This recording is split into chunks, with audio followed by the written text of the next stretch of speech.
Good morning, good morning, good morning. We are back. It's a Tuesday edition of Moose and Keith right here on the Better Sports Network.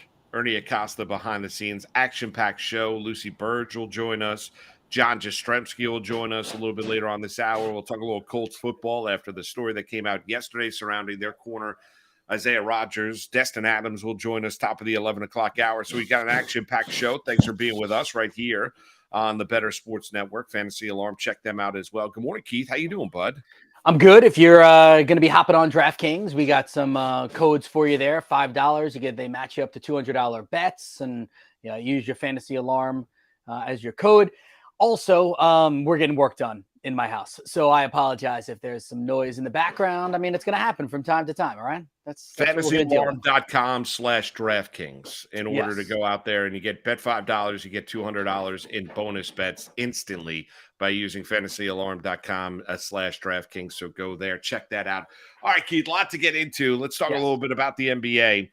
Because it's amazing what one game will do, and it's just the instant reaction nature that we are in the business that we are in, and I try and tamper down and try and tell everybody, listen, don't overreact necessarily, especially when you look at Major League Baseball to just one game. You got to see how a team is trending.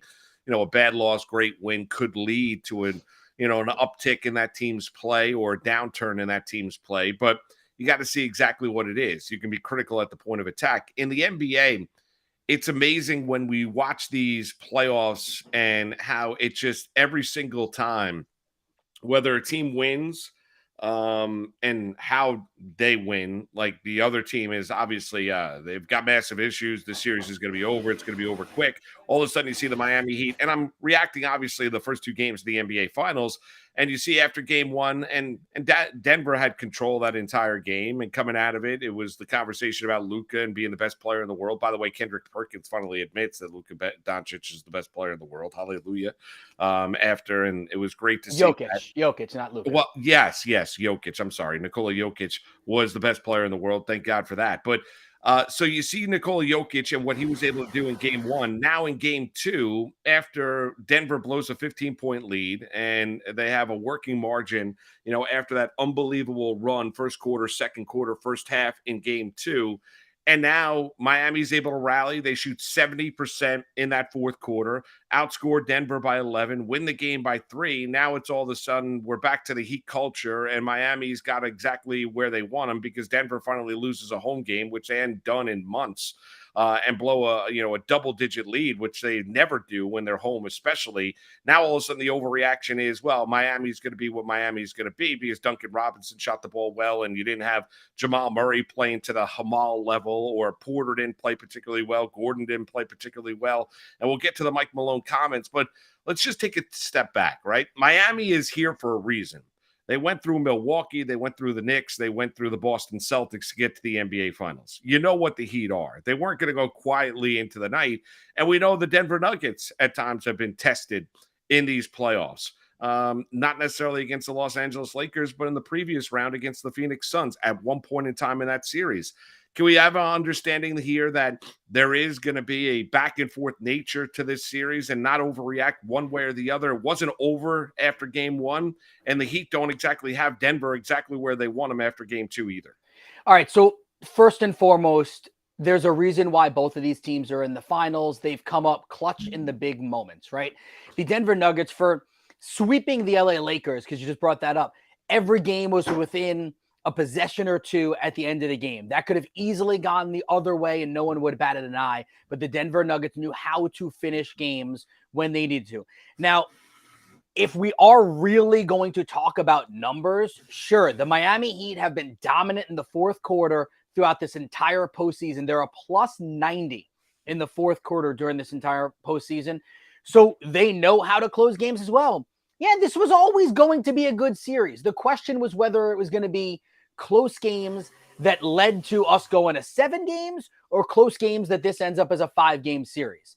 Splitting this first, 2 games in Denver doesn't necessarily mean that we're not, going to get a 5-game series. Doesn't mean we're getting a 6 or a 7-game series. It just means this is what I expected. I think you expected too. I didn't expect any blowouts. I expect close games. I expect hard-fought battles. A Jimmy Butler, Eric Spoelstra team I think you just said it's not going to go quietly in the night, right? And you look at the Denver Nuggets as well.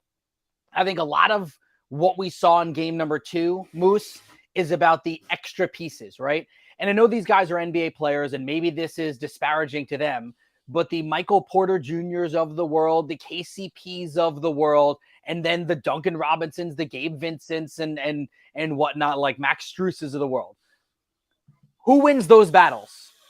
Because Jokic and Jamal Murray, for the most part, are going to give you great numbers. Jimmy and Bam are going to do their thing. So it's the extra pieces, and the extra pieces were better for Miami in game 2.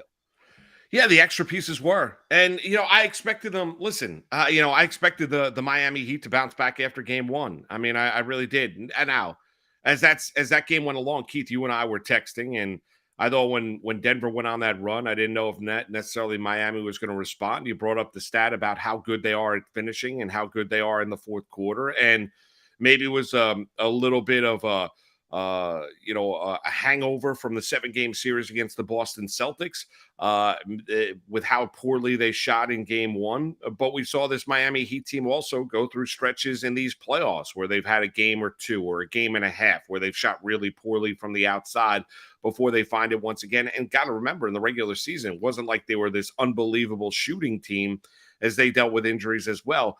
Listen, Jokic is an unbelievable player. He just is, right? And we talked about the storylines before these NBA finals got going about what a victory would mean for Nikola Jokic, cementing himself after the 2 MVPs, the back-to-back MVPs, before Joel Embiid broke that streak this past season. For Miami, I mean, no hyperbole here. They win this title, it might be the greatest run in the history of the NBA to a championship. They're through a 1, a 5, a 2, and then a 1. Yeah. And being able to accomplish that with Jimmy Butler, Bam Adebayo, something that other NBA teams might try to replicate, but it will be impossible to replicate because of what Miami does in their program. With, everyone searching for, that secondary and tertiary star to add to their team. The Knicks are on the search for that. Miami's doing a little bit differently because they've got Jimmy Butler and they've got Bam Adebayo. And Adebayo's played really well for his 2 games of this series. So we know the importance and what a win in the NBA Finals would mean for both programs. You mentioned it. Miami's not going to go anywhere. They're not scared. They don't play in fear. They didn't play back down to the physicality of the Knicks. And they didn't back down after Boston won 3 straight in the Eastern Conference Finals. That game 7 performance by Miami on the road in Boston. And I understand there was the Tatum injury and the Tatum ankle injury early on in that game, first Boston Celtics possession. However, Miami went into that game with not a fear, knowing that they were going to win, no fear that they were all of a sudden going to lose, and they played like it. So I didn't expect this to be a 4-game series, didn't expect it to be a 5-game series. I think this is going to be a lengthy series. I think Miami's too battle-tested to think that they're all of a sudden going to back down to the will. And even though Denver is a more talented team, it's not like they're overwhelmingly more talented to where Miami can't hang with them, because we've seen them already beat teams that were more talented than them. They just did in the Eastern Conference Finals with the Boston Celtics. I love that you brought up the rosters, because everyone just looks at Denver. They were the 1 seed in the West, and I know that they were slept on because of the Phoenix Suns of the world and whatnot in the West. But tell me another all-star besides Nikola Jokic on the Denver Nuggets roster. They don't have one. Like, Jamal Murray is awesome at basketball, but he hasn't been an all-star. I don't know Jeff Green may have made an all-star game, 10 years ago. I don't know if they have another all-star on their roster. Do they? KCP, no. Porter, no. Gordon, no. No. Right? That's like, and again, maybe Jeff Green he might have been an all-star 10 or 12 years ago, maybe. I don't remember. I think he had one good year. I think he was. I think Green might have been an all-star, but not at this stage of his career. Exactly. So they have one all-star. The Heat technically have 2 all-stars. They do. I mean, Murray, to me, I think is that caliber of player. Sure, he just never has gotten there. But yeah, no, exactly. hasn't gotten there, but I agree with you. But I mean, we look at a player, he also raises his game to another level in the postseason. We've seen that with Jamal Murray. Yeah. No. No, I'm with you. All right, let's hear from Jimmy, because Jimmy Butler had some interesting comments about why this team is able to do what they do throughout a regular game in the first 3 quarters and then into the fourth. What is it about this specific team that makes them so resilient, especially in this run that you guys are on? I just think nobody cares on our team. We're not worried about what anybody thinks. We're so focused in on what we do well and who we are as a group that at the end of the day, that's what we fall back on. Make or miss shots, we're going to be who we are because we're not worried about anybody else. It's how it's been all year long, and that's not going to change. So that's what I think it is. I think it's the I don't give a damn factor. Yeah, they don't give a damn. I mean, Jimmy Butler and the Miami Heat, they don't give a damn at all who they're going up against. They play with an the utmost amount of confidence. So let's hear from Spoelstra, who got a little heat because of his reaction going back and forth with Ramona Shelburne. Here's Eric Spoelstra, the Heat head coach. Sit on the left. Hey, Coach. Ramona Shelburne, ESPN. This is probably oversimplifying things, but sometimes when teams play against Jokic, you turn him into a scorer, you turn him into a passer, and he controls the game. He only had 4 assists tonight. Yeah, that's ridiculous. It's just that's the untrained eye that says something like that. This guy's an incredible player. Twice in 2 seasons, he's been the best player on this planet. You can't just say, oh, make him a scorer. Yeah, I mean, the audio is just off there. He went, listen, gets asked the question, basically, the fact let everyone else beat him, that they took away let's be honest, I mean, the multiple impact of Nikola Jokic. You make him a scorer. He's not a facilitator, not hitting open guys. You're going to give him, his 40-plus points, but take everyone else away if you stay at home with the outside shooters like KCP, like Porter, like Jamal Murray, like, Gordon to a lesser extent. If you don't double team Jokic, he's going to find the open man. He's going to find a cutter, whatever it might be. And he kind of clapped back at the question by Ramona Shelburne, who, honestly, I thought it was a fair question because it's something that we've talked about before the series started, and now it's well, that's the untrained eye. No, not necessarily, unless Ramona Shelburne basically unlocked what the Miami Heat are trying to do.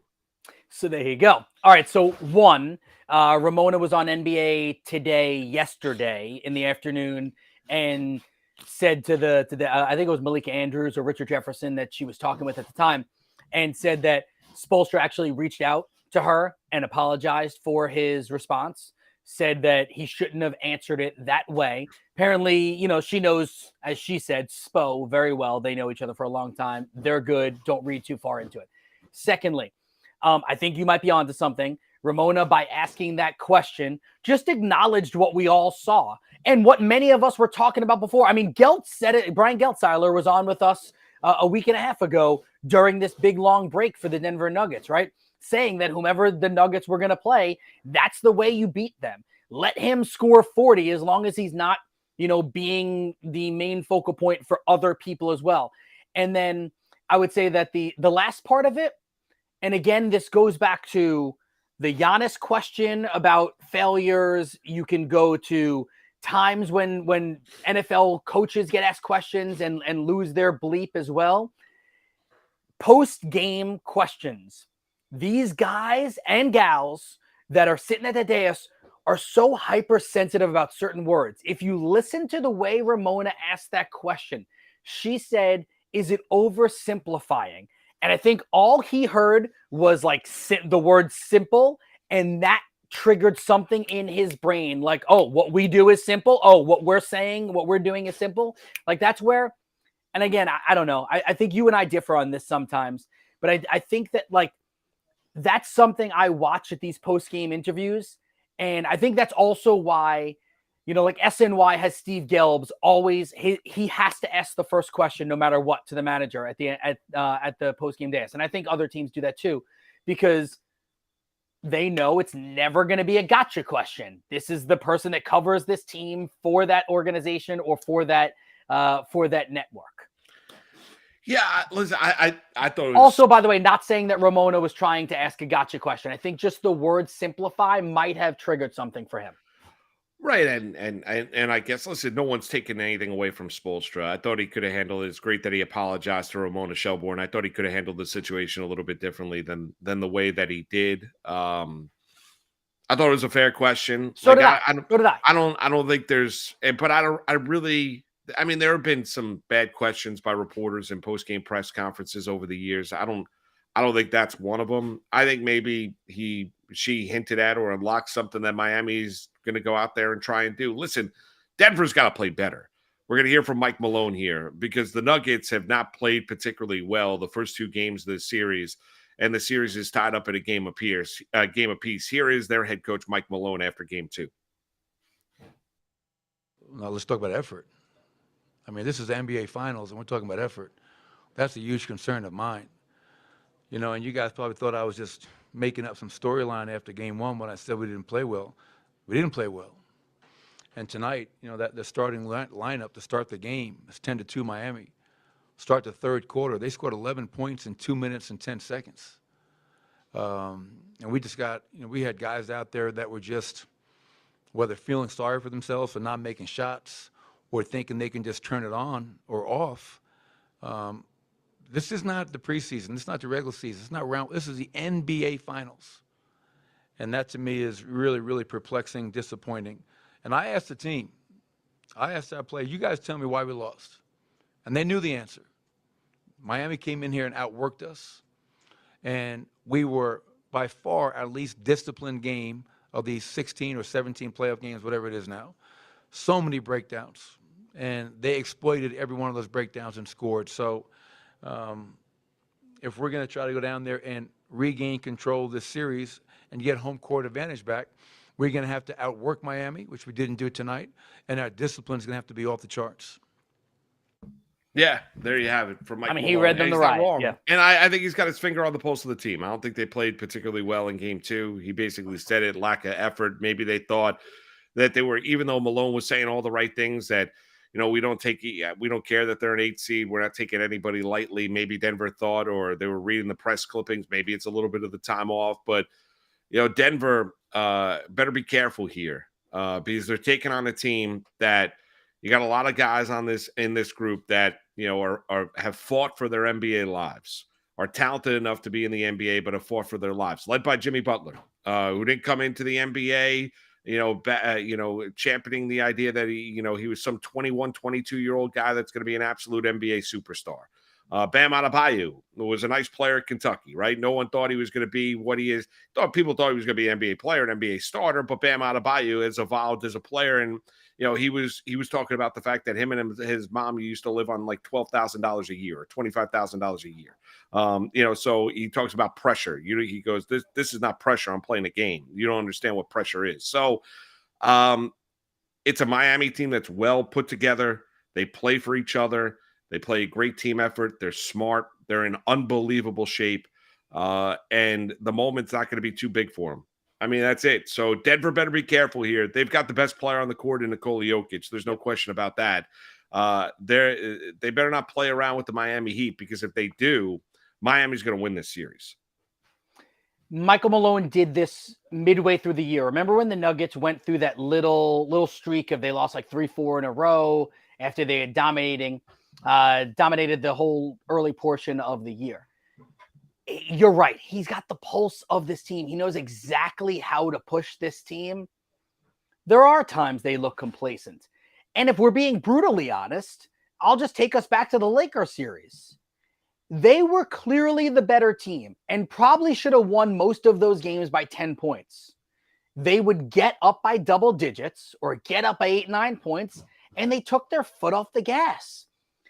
And listen, if you're a Nuggets fan right now, you're hoping that this lights a fire underneath them. The Denver Nuggets are supposed to win this series. They're still, minus 300 to win this series. And it's like plus 185 for the Heat to win this series. Every conventional wisdom of thought would lead you to believe Denver wins this series in like 5-6 games, right? But if Denver's going to have these periods of, we'll play, but, like if you get those periods during these games, Miami's going to take their heart. Yeah, Miami's going to pounce on them. You're right. No doubt. Miami can win this series if Denver decides to have those types of 5-minute, 7-minute stretches. Miami can win this series. Like if everyone plays their A game, Denver's going to win the series. If Denver plays around, then Miami's going to win it. I mean, they just are. And Miami might put a point. Here's the other thing. I don't know how Denver's going to react when they hit a pressure point.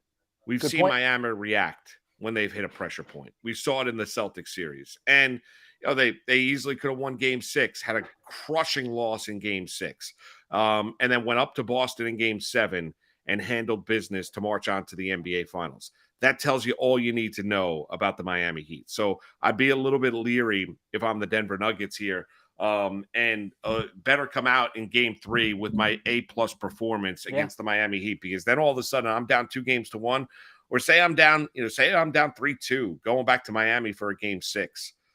I don't know how Denver's going to react. I think Jokic would play well. I don't know how Porter, Gordon, Jamal Murray. I think Murray would react well. I don't know how the other guys on that team are going to necessarily react in that point.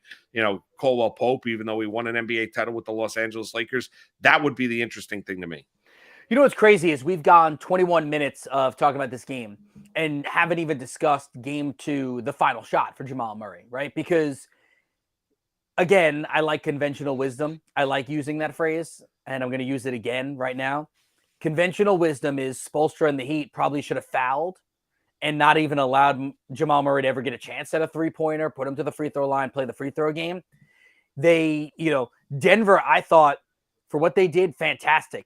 Working a high screen, Jokic sets the screen, forces a switch. Now the switch ends up being Butler on Murray, which actually works for Miami because Butler's a good defender. Murray got a pretty good look. That could have dropped. We could be heading to overtime, and who knows how this series changes. I was surprised in that. I was not surprised that Denver didn't call the timeout. I think Denver wanted to get out running. They knew they have Jokic and Murray. Let's let one of our 2 stars take a shot. I agree with you. I'm always a proponent of fouling when you're up 3 at that stage. Yeah. I really am. A chance to tie. No doubt about it. By the way, big announcement since we've been on, and John Jastremski is going to join Keith and I at bottom of the hour right around 10:30 this morning. Good morning, Nawali. Good morning. I'm right, Baby J. Everybody that's in the chat session this morning, thanks for being with us. It's Moose and Keith with you on a Tuesday right here on Better Sports Network. An absolute stunner. Live Tour and the PGA Tour have merged. So it's crazy. It is absolutely and completely amazing. So the PGA Tour announced that they've agreed to merge with the Saudi-backed rival, Live Tour. And we understand, listen, it wasn't outside of the majors. When you're looking at regular PGA events, the stars were missing. It wasn't working for the PGA. And if you look at the ratings across the country for the Live Tour, Keith, it wasn't working for the Live Tour either. But how about this? If you are and I got to read a little bit more into it in terms of how this worked, but what about if you're a Live golfer who got paid, left the PGA Tour, got a boatload of money, and now you're going to be welcomed back into the PGA Tour, and all those guys that decided to stay, they weren't able to cash it. How upset must you be if you're Rory McIlroy or one of these PGA Tour golfers? Not saying that they didn't do the right thing. Sure. I'm not saying that. They did what they thought was the right thing, yes. They did what they thought was the right thing at the time, right? But all the Live golfers, Sergio Garcia, that took the money and left and joined the Live Tour, are now going to be back involved in the PGA Tour. Now, what I want to know, again, this is breaking news. We definitely need more information before we go too far into it. Like, some of the questions I would have are this merge. All those Live golfers immediately are just back on the PGA Tour. Do they have to earn anything back? Like, I'd like to know that, because not everyone on the Live Tour were the best golfers. So there were some, for lack of a better way to say it, like bottom feeders, right? Like some guys that were on the cusp of being on the PGA Tour. What's the name of this going to be? Are we sure that this is this merging and it's called the PGA Tour again and Live Golf is back? Is there going to be a new name? I'm also seeing that the European DP World Tour is going to be part of this merge. So I think there's a lot of questions here. So here's the and maybe you have some answers. Go ahead. No, I don't know if I have answers. I'll read a statement, the press release from the PGA Tour Commissioner Jay Moynihan. After 2 years of disruption and distraction, this is a historic day for the game we all know and love.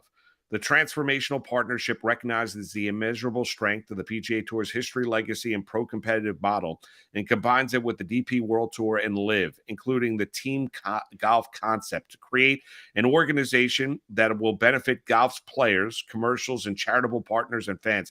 Going forward, fans can be confident that we will collectively deliver on the promises we've always made to promote competition of the best in professional golf, and that we are committed to securing and driving the game's future. You nailed it. PGA Tour realized they needed some of those stars, and it's not working without some of those guys.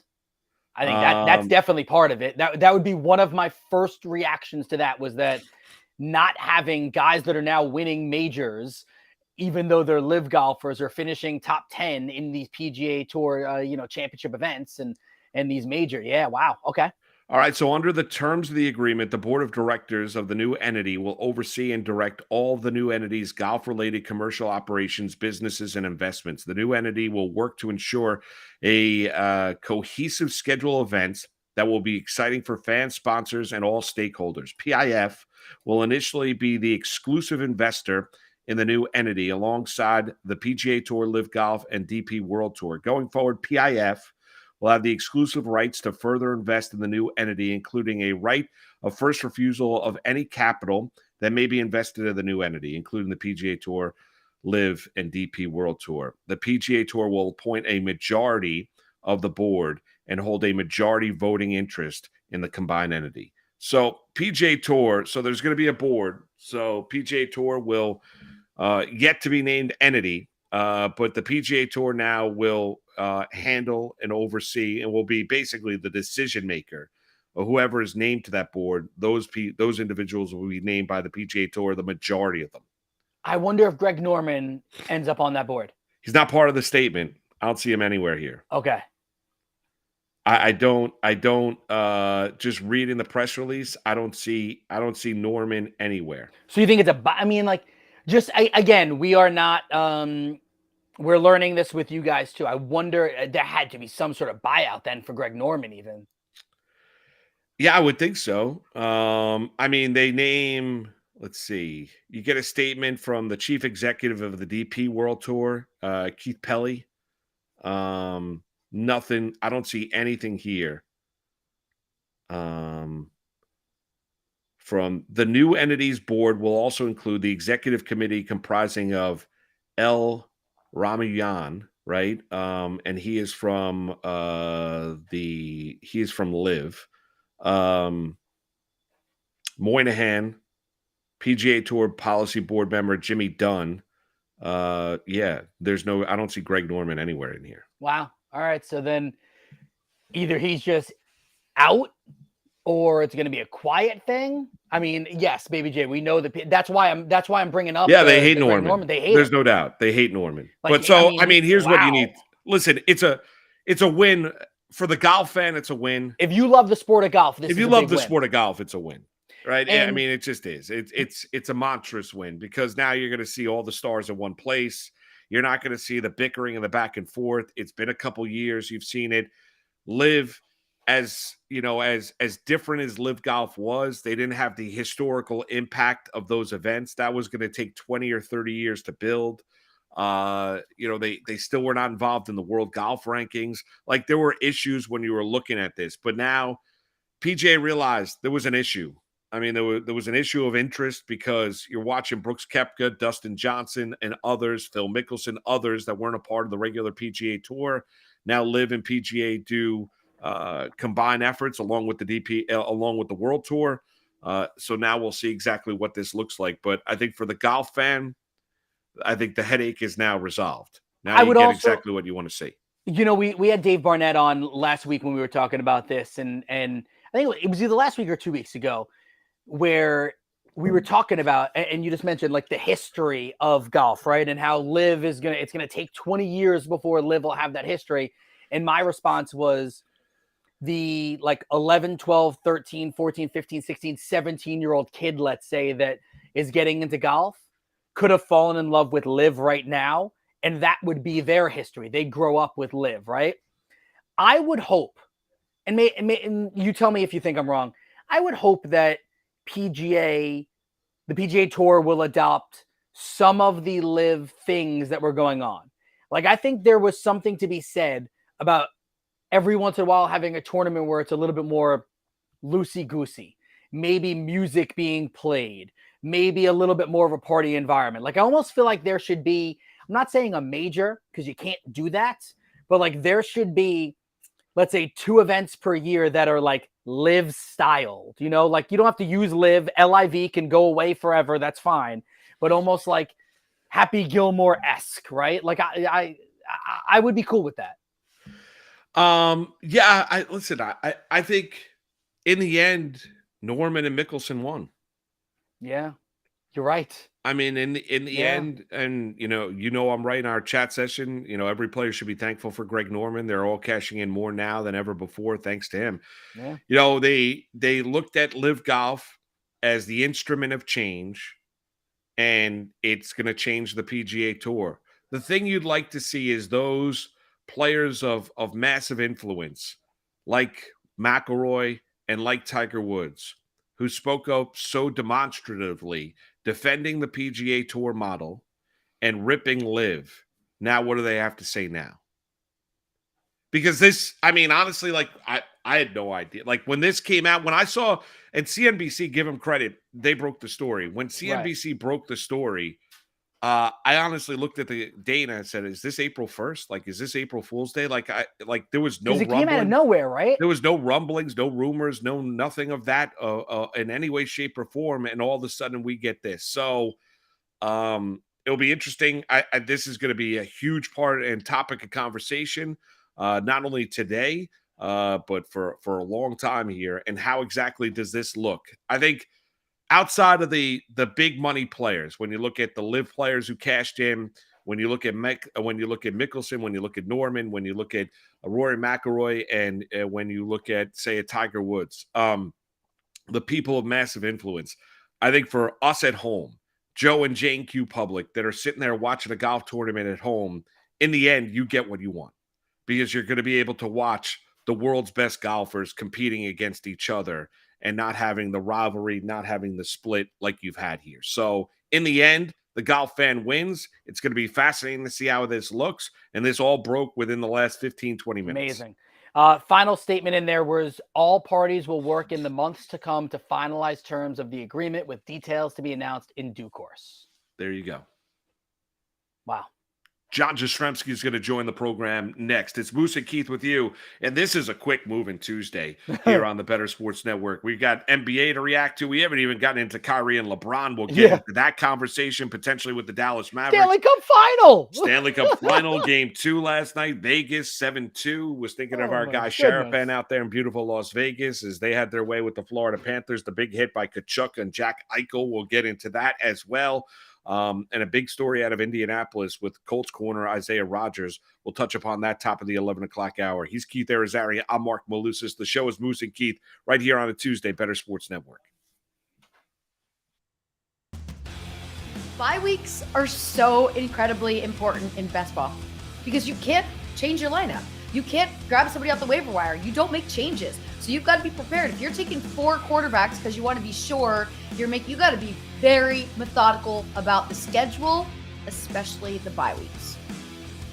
Yeah, that's a good point by you because I don't, in redraft leagues and in especially in dynasty leagues, I don't give a damn about bye weeks in a dynasty league. I'm taking the talent that I need. Especially if it's like a startup dynasty league, man. And so, that's created situation. Matt Deutsch's league last year, I had a glut of, it was like week 9, I seem to remember. It was the bye week of death for me. Like, it's a 2 quarterback league. I had a bunch of QBs that were like all on the bye at the same week. It was insane. At best ball, you've got to really be strategic about that. And it's almost more important than the statistics that you might put next to the player as the bye week to let you know, no, I can't go there because I got this guy, this guy, and this guy already. You have an opportunity to get a quarterback you want, but your first 2 have the same bye week. You just can't do that to yourself. You have to be thinking it through. I do pay attention to bye weeks in my drafts. I just do. It makes me a lot less of a struggle bus situation when it comes to Mageddon. I don't want to have 4 players. I want to have all my wide receivers and just be playing scrubs. I don't want to have to get rid of a player that I like, that's healthy, that's performing for me just because out of desperation.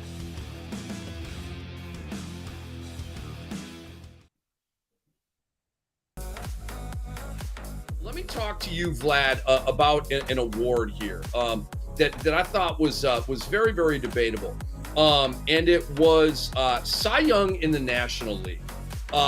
In terms of odds, it's Strider at plus 230, Zach Gallen at plus 215, Clayton Kershaw plus 1,000. Clayton Kershaw, to me, his numbers are phenomenal and better, or at least right there with these other two. Strider was my preseason pick to win the award. But Clayton Kershaw at plus 1,000 compared to these other guys with similar numbers in the plus 200s. Like, let's bang on Kershaw and hope he doesn't get hurt, right? Where are you at with that, Vlad? Yeah, those are great odds. I think the only concern that fantasy players and Dodgers fans had before the season started was innings limitations. Just wanting to make sure that he is fully ramped up for the playoffs. And as some teams do, you sometimes get those phantom IL stints.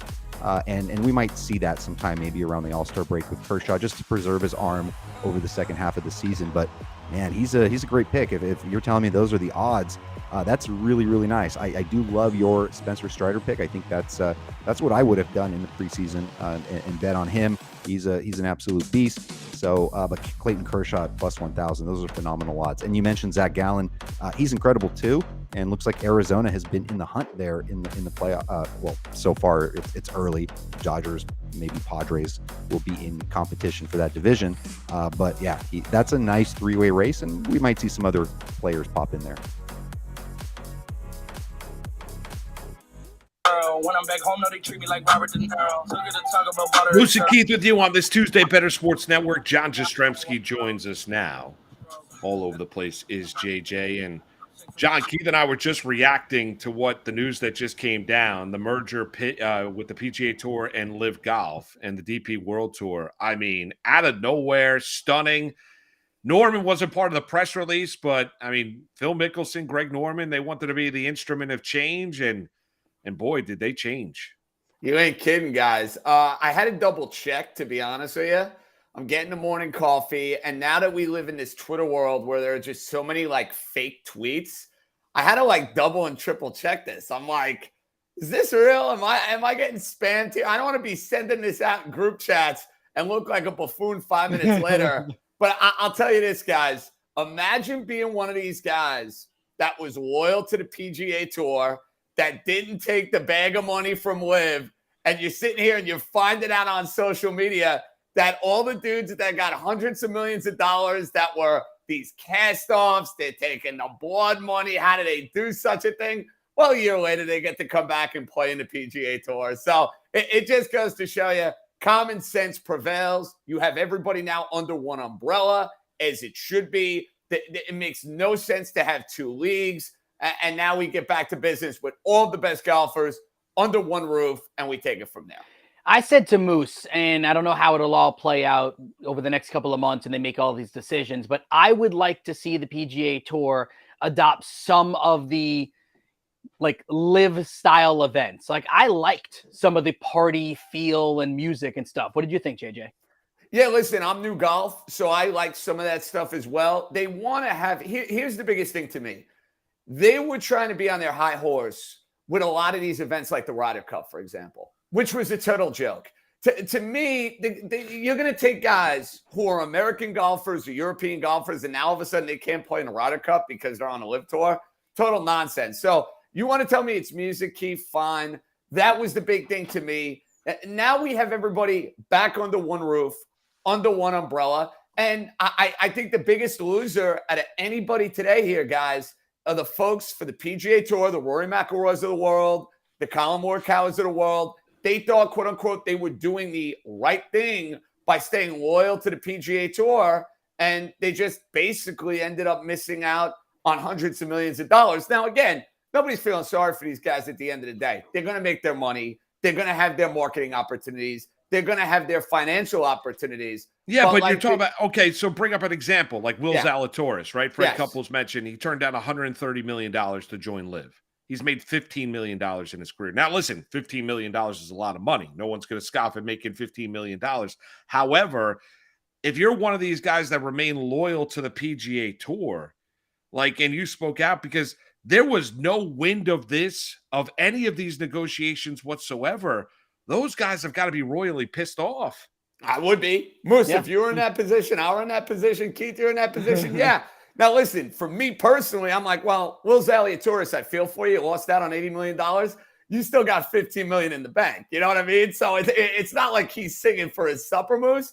But at the end of the day here, these players, they're all blindsided by this because you nailed it. Normally, when something like this is going down, you would think like the top stars within the tour, hey, this is about to go down. That's about to go down. When Colin Morikawa, who was one of the guys that was rumored about going to live about a year and a half ago, it's like, yeah, nice to find out via social media, nice to find out via Twitter. They're all stunned by this. I mean, I think everybody is. But again, this was the result that to me was going to come down the pike because ultimately it just made sense for golf.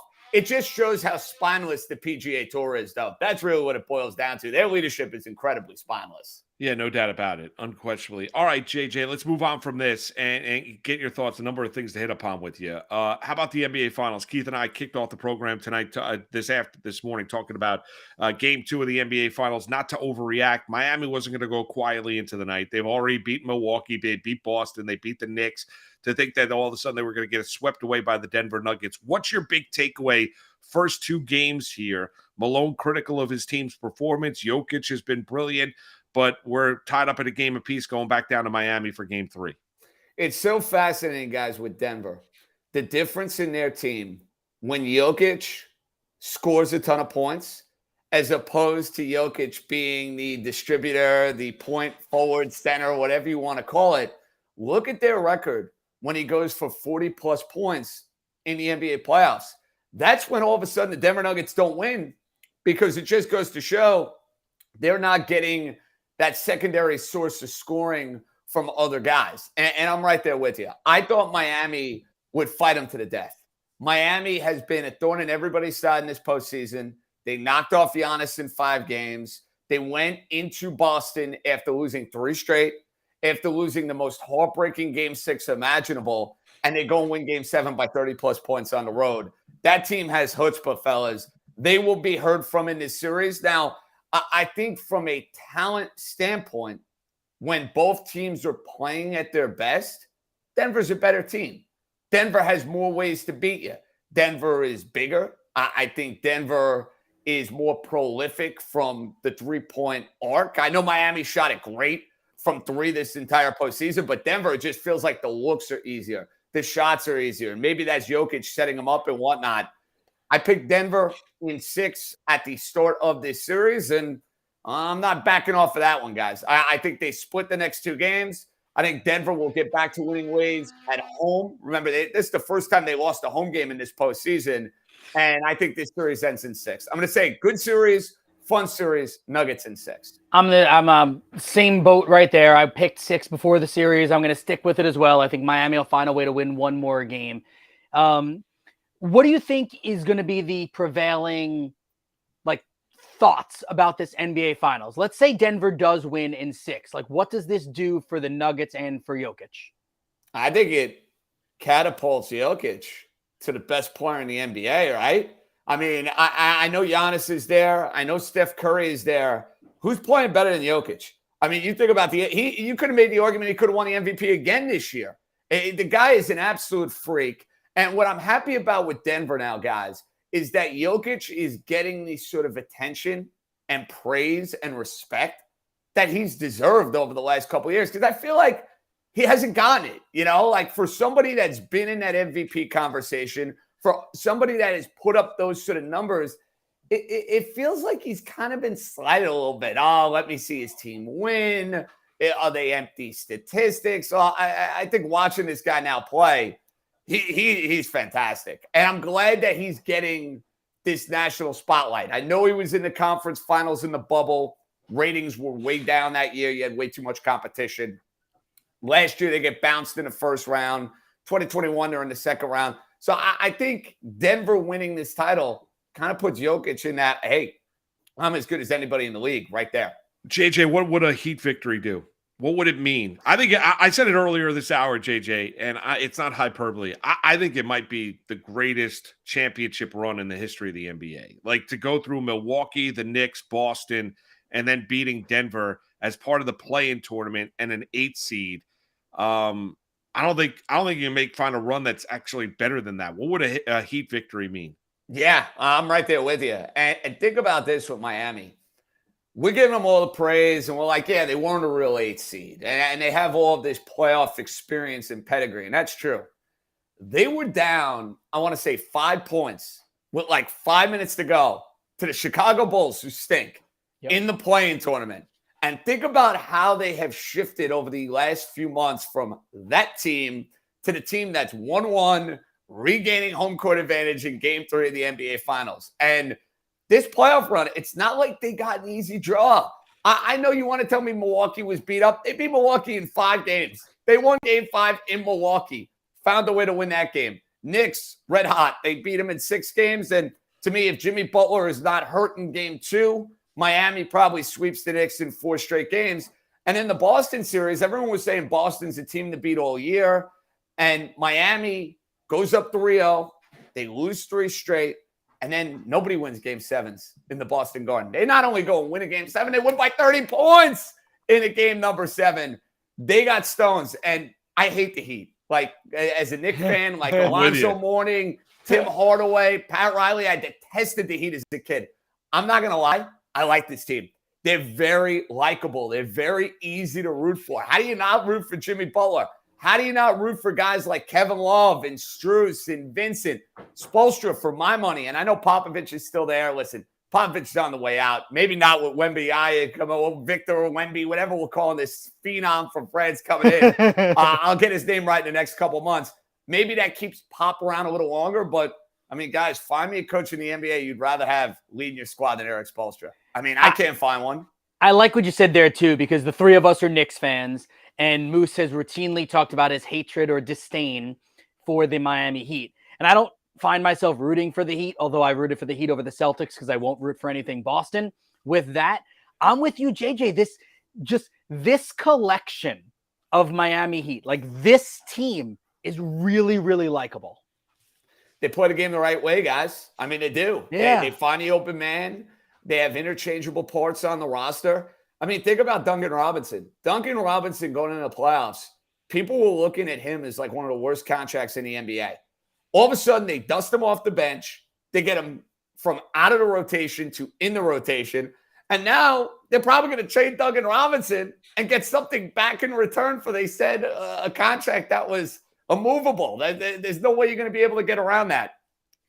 We hear this all the time. It's lame. I get sick of talking about it and whatnot. That Heat culture that they got going on down there, it's real. It is 100% real. You There's can't something argue going any on other there. way. Yeah. John, what do you make what do you think this offseason is going to look like? Do you think the Knicks, who's the help that LeBron gets in Los Angeles? Say he's not leaving the Lakers to go to Dallas. I don't care what Kyrie is leaking to the media. That's never happening. But what about who ends up with the Lakers to help their championship hopes, and where do the Knicks go to try and find that other guy to pair up with Brunson? So the problem the Lakers are going to run into, starting with them, if they want to keep guys like Austin Reeves, who was great for them, and Hachimura, who was great for them, and kind of transform their team in the second half of the year, I don't know, Moose, where you're upgrading the roster in other places. Now, maybe that's vet minimums. Maybe you get guys that, hey, they're enticed by the idea of coming to play in Los Angeles. They're enticed by the idea of trying to give LeBron one last chance to go and win a title. But if you're going to keep Austin Reeves, and I think they should, he was terrific for them. He was a really good player. Austin Reeves is going to be looking for $100 million. I know that sounds crazy, but like that's the going rate of doing business in the NBA. He's going to get that. Hachimura is going to get his money. Do the Lakers want to take care of him? So if you take care of those two guys, kind of strapped from a salary cap standpoint.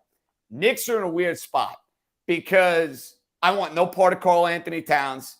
I think he's charming soft. I think the contract is worse than Julius Randle. I'm no fan of Julius Randle, guys. Like, after watching Julius Randle second round against the Miami Heat, You're never going to win and win big with him as a part of the roster if he's your number 1 or your number 2 guy. He puts up all NBA numbers. He's going to perform in the regular season. His limitations are on full display in the postseason. But Karl Anthony Towns makes more than Julius Randle. He doesn't play as much as Julius Randle. And I don't think he changes that much from a Knick perspective. Like, I'm sorry. Like, a team, I love Jalen Brunson. Jalen Brunson and Karl Anthony Towns is not taking you to the promised land. It's just not. You're not beating teams like Milwaukee and Miami, and on we go. So I kind of think, guys, the Knicks are going to be in far more of wait-and-see mode again, because you don't want to go and make that ill-advised move. I don't think they're in on Damian Lillard. I don't think they should be in on Karl Anthony Towns. So maybe it's adding a wing. Maybe it's just trying to complement what you have on the roster. I think they got to re-sign Josh Hart, who was a big key for what they did in the second half of the year. And the problem you run into from a Knicks standpoint is they go and bring back basically the same team they had last year, and they try to tweak it, add a shooter here, add a shooter there. I don't know if they're one of the 4 best teams in the Eastern Conference. I don't know if they're a team that's going to get back to the same point they were at last year.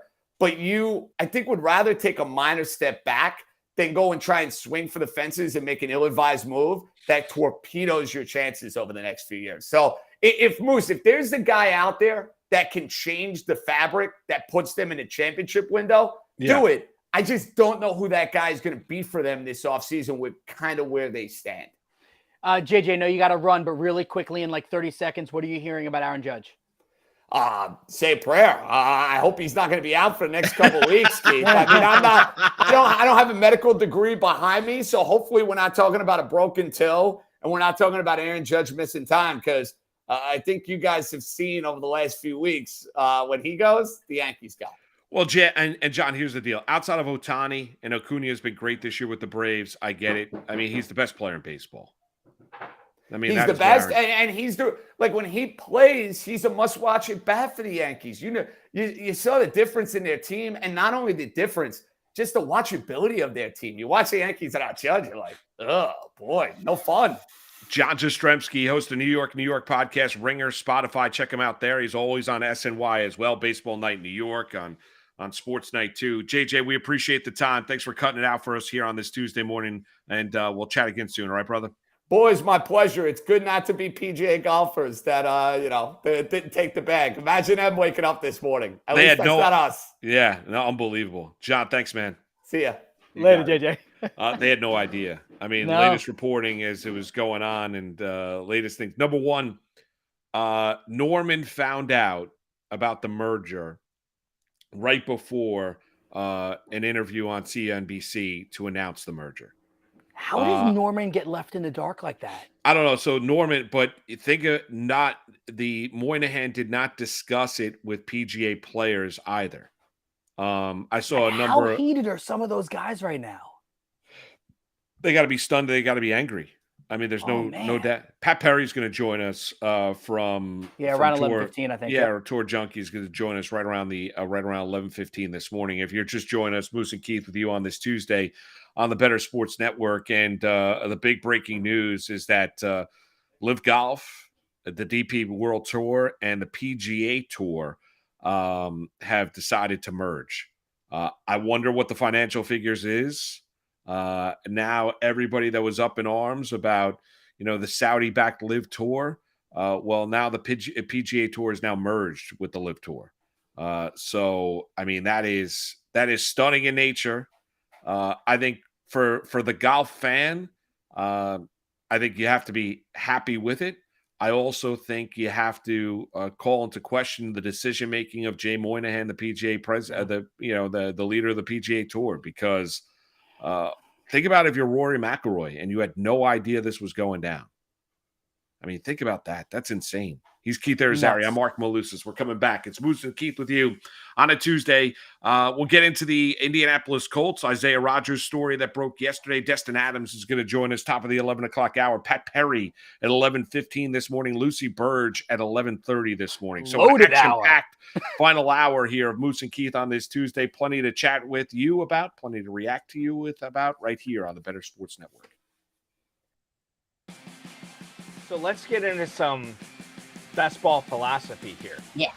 In your experience, going back many, many, many years, drafting in national tournaments, Bradley, have you historically been shying away from the running back position in favor of wide receivers? In favor of, if you're drafting in the FFPC tight end premium format, in favor of tight ends as well. Is that the smart play when you're drafting this early in the drafting season?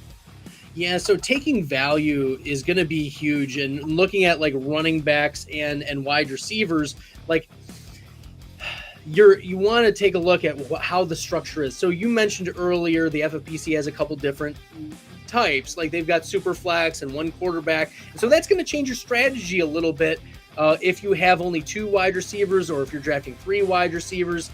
And of course, the PPR is a different aspect compared to other formats or other tournaments.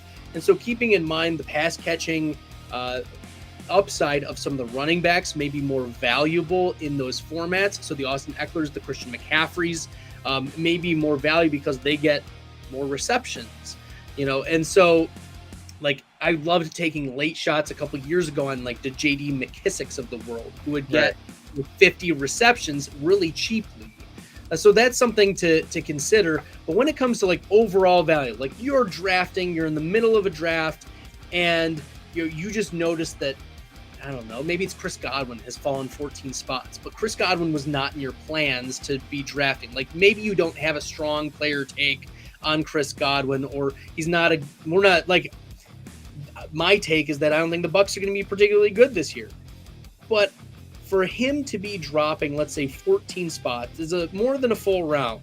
And based on the data that we've seen, if you get to draft a player more than 12 spots ahead or behind ADP, so they drop 12 or more spots, you have an 84% edge over the rest of the tournament players who are drafting this player, because typically this player isn't going to drop. The average draft position is a really strong indicator of where a player is going to go. And I think that is also on the flip side. If you are reaching too much, you're giving up value in your drafts. And so when it comes to value-based drafting, you need to consider, just because this guy is in my plans or I don't have a strong player take on him, maybe that's your opportunity to sprinkle in some shares of this player at a good price.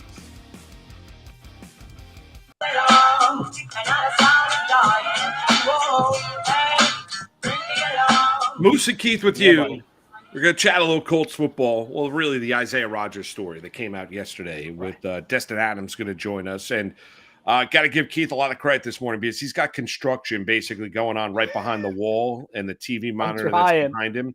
They're redoing one of his bathrooms. So he's basically like, not only is he an on-air talent today, he's like an audio technician because he's riding the levels of his microphone. You can tell? You can tell I'm doing it? Yes, there's no doubt about it. Yeah. Well, I've heard construction before. I know the sound of when, they're drilling holes into a wall or ripping down a wall, whatever it might be. And I'm giving you a ton of credit for what you're doing this morning.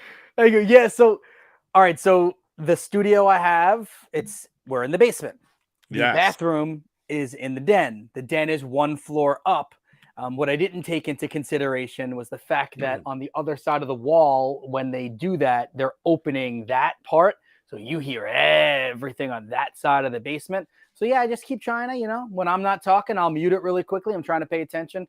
My construction guy needed to come down and turn the water off. So yeah, like we're rocking and rolling. We got a lot of stuff moving, and I appreciate you, Moose. I just appreciate you. I appreciate you as well, Keith. Destin Adams joins us now. Great name, and he covers the Indianapolis Colts and does a fantastic job of doing that. And yesterday, the story that the National Football League, we'll try and get him up. I think there was an audio issue there. But the NFL, there was a story that came out that the National Football League was investigating an Indianapolis Colts player for multiple bets. Let me just interrupt for a second. What I found interesting when we got the leak yesterday about this is a player, and then the second part of the leak was casual NFL fans will know the name of the player, but it's not a star.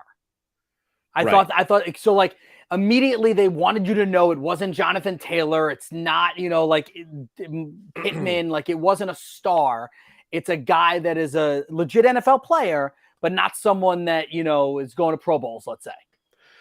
Right. That's what it came out. I mean, but here's the issue. The issue that you have right now is for the National Football League is now this is the second story, or really the third story to come out. You had Calvin Ridley, then you had the entire scenario with the Detroit Lions, and now you have what's going on now with Isaiah Rodgers and the Indianapolis Colts. So you're right about that. So they kind of couched it early on that it was a player you'd know, but wasn't this unbelievable, wasn't an all-pro, wasn't an all, a Pro Bowl caliber player.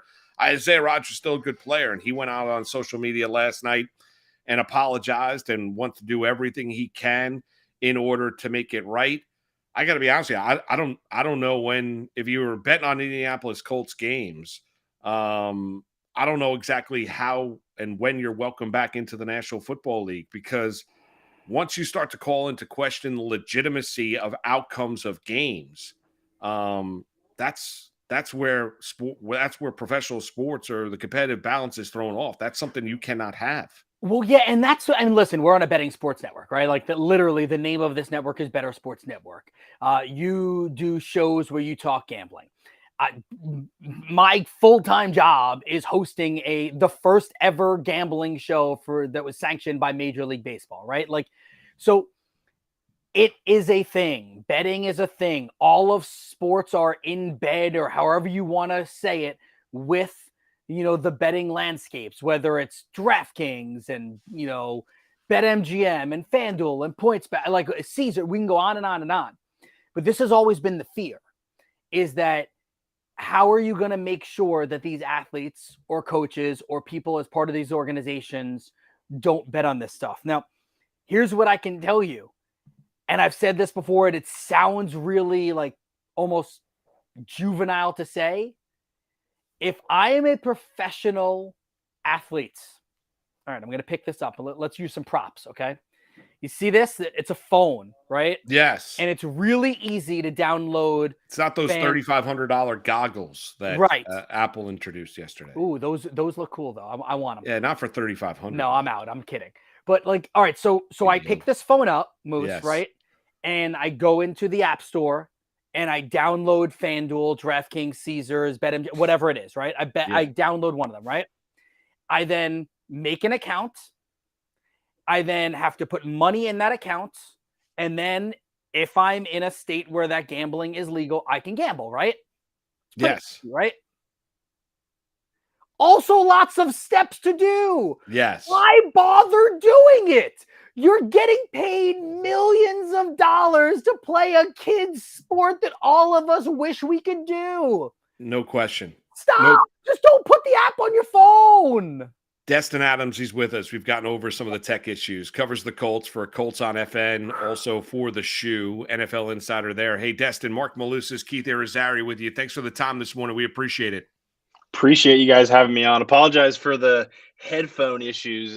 These AirPods, man. No, it's all good, Destin. We appreciate it. We know you're busy. How surprised were you with this story that came out yesterday in the investigation into Isaiah Rodgers? And then you found out that it was Rodgers, and then he issuing an apology last night.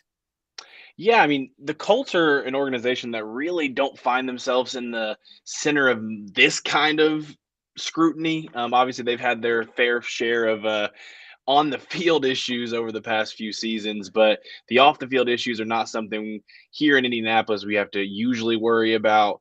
This situation's a little interesting just because it feels like these situations, teams are usually in the know for long periods of time and they're getting all the information together. But from what I've heard this morning, like this is pretty new, even on the Colts' minds, that this has even happened. So this investigation seems to be pretty much in the beginning stages from what I have learned. But as you guys said, I was able to figure out that it was Isaiah Rodgers, senior cornerback for the Colts, yesterday around 5:30 p.m. How does a player, and I'll use Isaiah Rodgers as the one here, how does a player think that they're going to even get away with this? Like, I don't know if you heard my little rant there. Like, everything that you put on this phone is traceable. It's traceable by someone, Okay. Like maybe not, like your best friend, but like it's traceable with someone. How did he think he was getting away with this? So the report that came out, I don't want to mess up the name there, but I believe it was from Sports Handle, Yes. who You're right. released Yes. who released the initial reporting. What they kind of shared on the subject was an associate of Isaiah Rogers had made the account in their name, and the bets were being made under that account. So there's still more information, and the investigation's still going on. But via the NFL's ruling, a bet had to have been placed inside the building. If it was not on a Colts game or anything else outside of the NFL, betting outside the stadium is not something that they are currently cracking down on. But betting on the NFL, betting on your own team, those things are always going to get caught up. So, all right. So let's say for argument's sake, the associate was the one that was placing the wagers. It was never done on grounds in Indianapolis, in the Colts facility. Is there a chance that Rodgers is not going to get in trouble for this? If this is coming out yesterday like it did, I can't imagine there's not enough evidence that a punishment's going to come down. Anything that was, I mean, he felt to the point that something's going to happen, that he issued an apology. And through that apology, while I respect the decision to own up to your own mistakes, I mean, there's also just a little bit of an admission to guilt in the ability to put that apology out there. So to me, there must be enough information out there that some sort of punishment's going to come down. And from past experiences of all these different gambling things that have been going on in the NFL right now and different punishments that have been gone down, I mean, when you're betting on your own team, on your own games, there's not been any more information released on what the severity of those bets on the Colts were. But when you're betting on your own team, I mean, I think the indefinite suspension is going to be the bare minimum of what we see, which is what we have seen recently with the Calvin Ridley situation, where he did apply for reinstatement after a season. But I think that indefinite suspension is probably what to expect. We're chatting with Destin Adams here, talking about the Indianapolis Colts and everything around Isaiah Rogers Sr.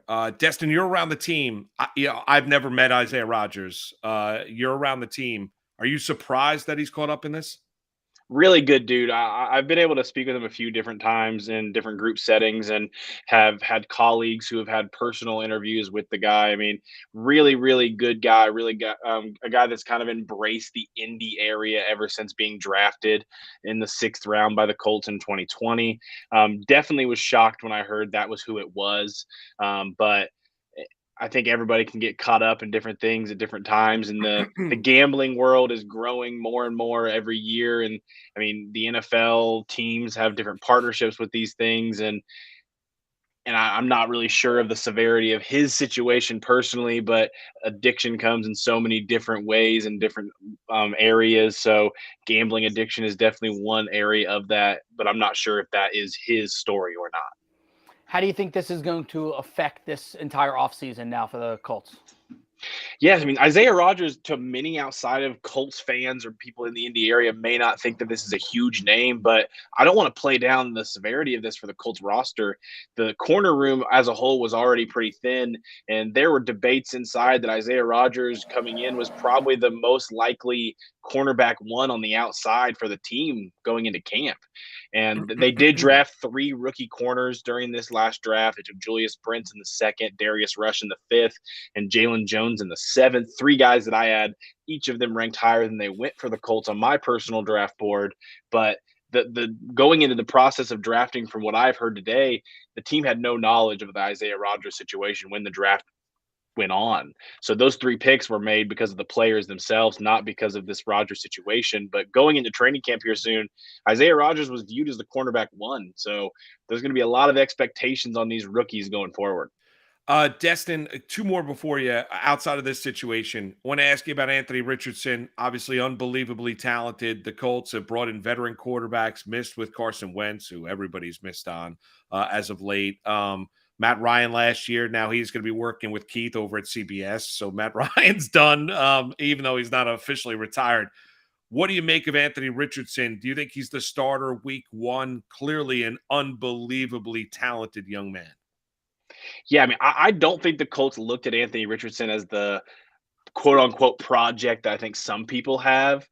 So I think inside the building, I think the hope is you go into training camp, you go through the process, and he just looks so talented early on that you have to play in week one. I don't think they feel pressure to throw him out there early. I think they're going to let it all roll through.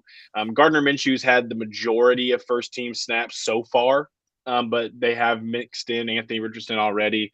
And there's just already a sense of relief in this locker room that the Colts finally went this route. They had gone the retread route over and over again since the retirement of Andrew Luck, which if Colts fans are listening to your thing, you're going to have to put a sadness disclaimer in it because I said his name, Andrew Luck.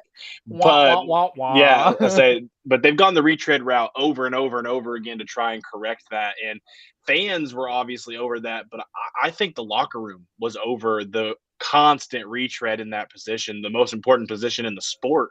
So you go out, you take a guy at 4. That's a pretty high draft pick in the NFL nowadays. So to go quarterback, I feel like my expectation is I think he is going to be out there week one. I think the talent is there. I think the roster is young enough right now that they're going to let some of these young guys learn on the fly. And I think Anthony Richardson gives the team the best chance in the long term of getting those guys all around him to the speed that they need to get to be contenders again. From a fantasy standpoint, last year, widely renowned number 1 overall pick was Jonathan Taylor. It did not go well for fantasy managers because of injuries. Make your case. Tell me, where should Jonathan Taylor be drafted this year? Yeah, I mean, if you're in a standard fantasy league, there's so many different versions of fantasy football nowadays. Sure. So assuming this isn't a super flex or anything like that, when you're looking at Jonathan Taylor, I think a lot of the things that went into last year had to do with the passing game of the Colts, which had been up and down over the past few seasons, was more stagnant than it had ever been. So it made it easier for defenses to hone in on Jonathan Taylor, hone in on the run game as a whole, and force Matt Ryan, Sam Ehlinger, Nick Foles to beat you. And as we saw last year, those 3 weren't going to do that. So when it comes to Jonathan Taylor this season, I've heard that his injury is going along well. He has new representation, working on a new contract. So my expectation is he'll probably be playing on a new contract when the season comes around. So I believe he's going to be ready to go. I think health-wise, I think Jonathan Taylor is going to be closer to what we saw 2 seasons ago than what we had to see last year. So although I don't think we're going to see him as the consensus 1-1 again this year, I would not hesitate at all to take Jonathan Taylor anywhere from that 1-2 to 1-5 range, depending on your fantasy scoring system. Destin Adams, hit him up on Twitter at the Destin Adams, covers the Colts on Colts FN and NFL Insider for the Shoe. Destin, close it out here, Rodgers, because that's where you opened up the conversation. You mentioned indefinite suspension. Let me throw this. Would you be surprised if the news is that he was betting on Colts games, win or lose does not matter, that there's a potential that he gets a lifetime ban? It'll be interesting. I know that the Calvin Ridley situation, which the NFL is all about just comparing recent events.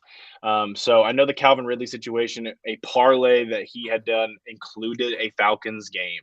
And so it was for a win in his case. And I haven't been able to hear information. I've not heard anything so far indicating that Isaiah Rodgers bet against the Colts, which would be an entirely different punishment. When you're betting against something and you're dictating the integrity of football games. Right. Then you're all of a sudden going back and watching those games if he's getting burnt on a pass play or whatever. Everything. Yeah. Right. You can go through every single thing and go through every single snap that happened. But that is not what I've heard so far. From what I've heard, I think it was a betting on Colt situation. But the amount of infractions is where this is going to come in. So the report that came out from Sports Handle was over 100 total infractions. No idea how many of those are on the Colts. Who knows how many of those are on the NFL as a whole. But that amount of infractions, I think the indefinite is going to be the initial. I don't think we'll see a lifetime ban unless, like I said, we see some Pete Rose type things coming out that we were betting on certain teams in certain ways. So they're going through all that right now. I know the Indiana Gambling Association has kind of weighed in on it a little bit, so they are made aware of it. So I think we're still in some early setting here to go the lifetime route, but I think the indefinite word will be coming up pretty soon. Destin, great job reporting yesterday. We appreciate the time and you cutting out some time with us this morning. Enjoy the rest of your Tuesday. All right. Continued success. Anytime. Appreciate you guys. You got it. Destin Adams. Great Check stuff, him out. man. Yeah. Covers the Indianapolis Colts, and we'll see exactly where the story goes with Isaiah Rodgers Sr. Let's transition quickly because Pat Perry's with us, Tour Junkies, because the big news this morning. And Pat, thanks for making yourself available for us because stunner. I mean, Keith and I are open up the show talking about the NBA Finals and talking about Denver, Miami. You know, last thing I ever thought we were going to get was an announcement this morning on CNBC that the PGA Tour is merging with LIV and the DP World Tour. What's your initial reaction? How stunned are you? Just absolutely nuts. It's crazy. You know, I'm a 1 coffee cup a morning person, but I'm on my 2nd coffee right now. It is good, though. It is good. And listen, of all weeks, you know, DB, my partner in crime, is on vacation this week, and they got to drop this. I mean, he handles all the social media and Twitter stuff. What am I supposed to do? So I got to get out there and talk about this, and I love it. I think it is you know, there's a lot that we need to learn about this because the statements are coming out, and I'm still trying to kind of read through those. But I do think my initial reaction is it's great for the game. I think, you know, the whole division of, you know, between the players and all of that has been bad for this game. I think this is going to be a good thing, but still a lot remains to be seen on how they're going to do this merger. They even mentioned specifically the team concept as being something that they're going to kind of grab hold of. I think the biggest thing, too, is the players had no clue. I've already texted with some caddies this morning. I've texted with a few players, one on LIV, one on the PGA Tour. Both of them had zero clue that this was happening. Actually, the LIV player did say he thought it was kind of in the works for a couple of years now since they started this, but he didn't realize this was getting announced today. So it's a shocker just across the board, whether you cover golf, whether you're a player, you know, whatever. It is just shocking news today. In a world where nothing is kept secret, how did this happen? Like, how does this happen and no one knows? You know, I don't know. And that's a good question because in the golf world, I feel like there's always leaks. Like golfers and golf media just do not have they don't have a way of hushing their mouths a lot. Okay. We get Phil Mickelson on Twitter saying all the things he says and whatever else. And so it is shocking to me that it was kind of kept under wraps. I would bet the only player to me that probably knew about this was Tiger, maybe Rory because of how much he's involved, but that's it. It seems to me, I mean, you've seen Colin Morikawa. He's one of the top players on tour. He's already tweeted out that he had no clue what was going on, you know, so I don't think anybody did. Now there is supposed to be a player meeting today at 4:00 at Oakdale in Canada, where they're at the RBC Canadian Open this week. So maybe a little bit more will come out of that. But I know there's, you know, already just a lot of talk amongst the players about this and what this is going to look like. All right, Pat, what about how much anger? You mentioned you reached out to a LIV Tour player and a PGA member. How much anger, the fact that they were kept in the dark, you know, how they were defiant against the LIV Tour, and now finding out that the PGA and LIV, along with the DP World Tour, they're all going to be partners.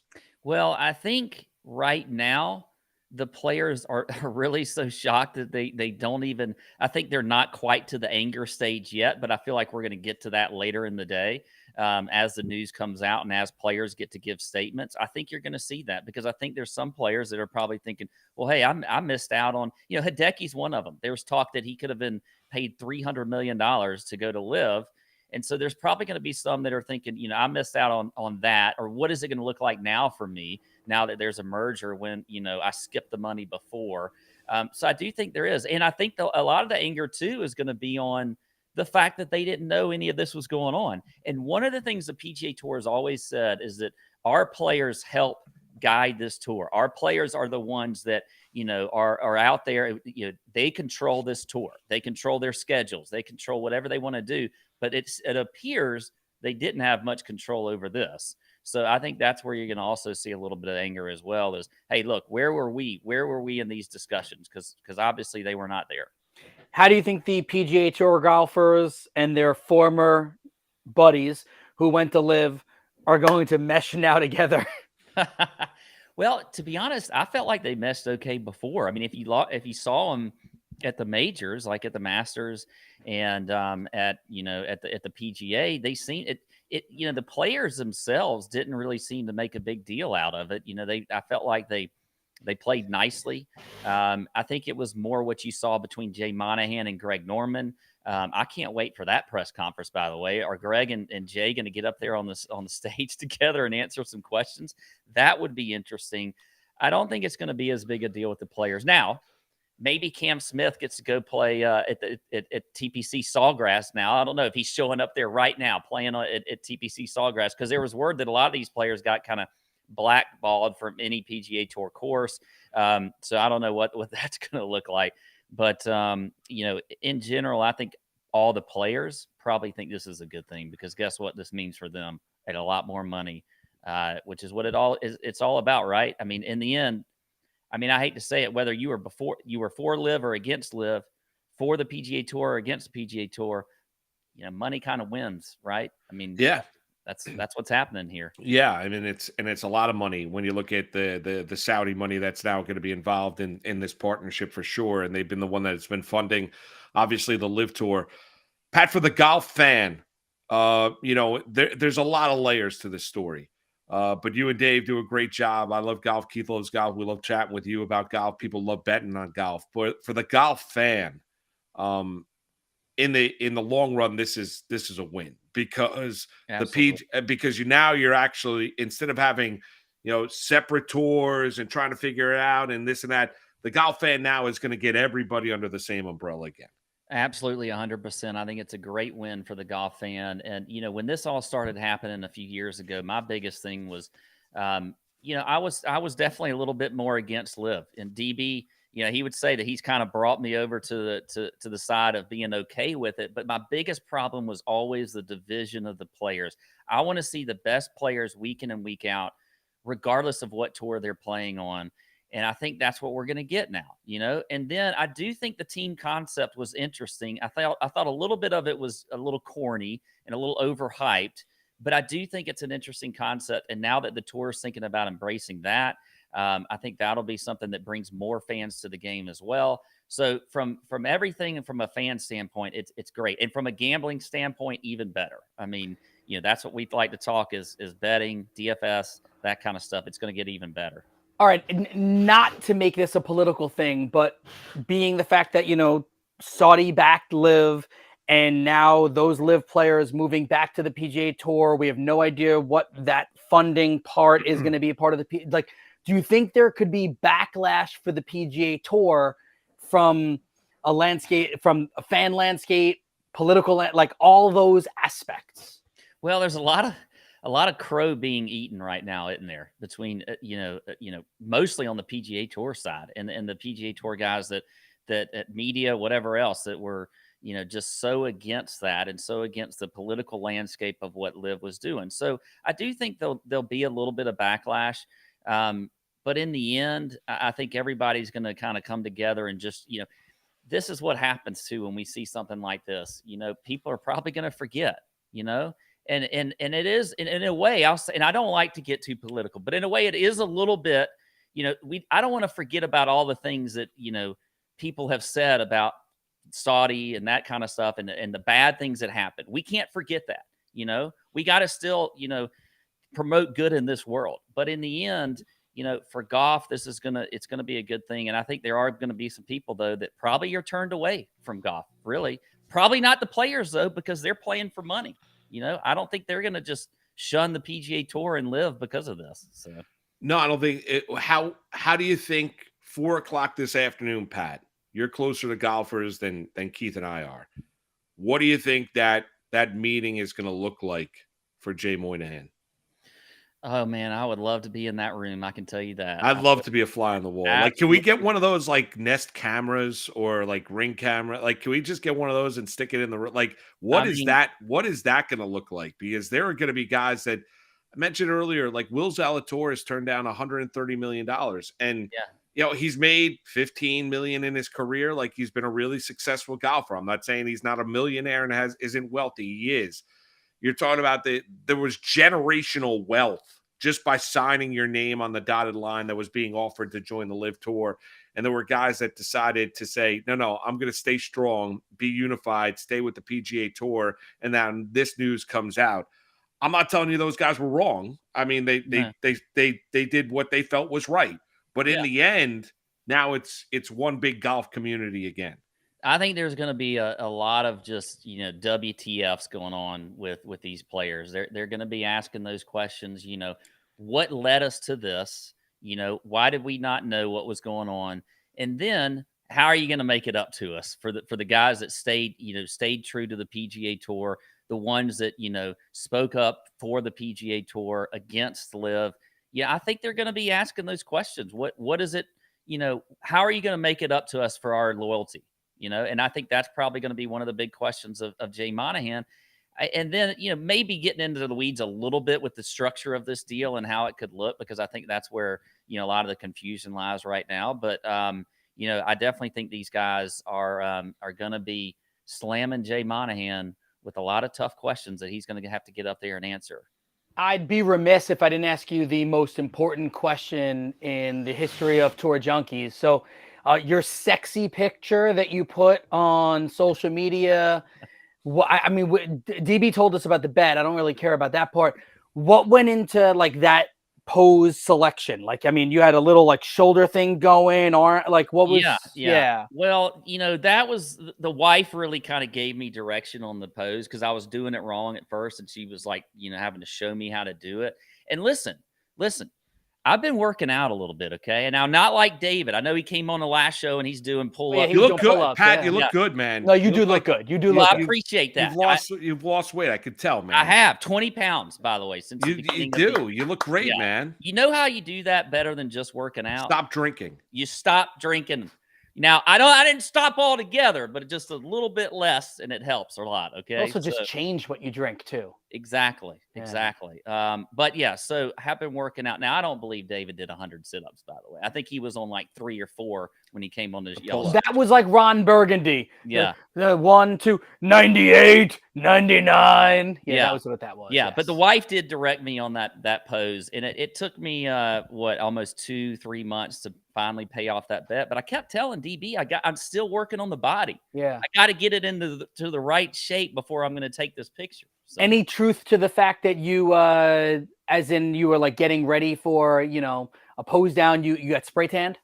No. You know what? I'm a very tan human. I am. Okay. I grew up. I call it olive skinned. And it's I tan naturally well. I like it. Okay, so, good. Yeah. All right, cool. Yeah. And right now, if I put you and Dave 120 yards out, who's knocking it closer to the pin, you or Barnett?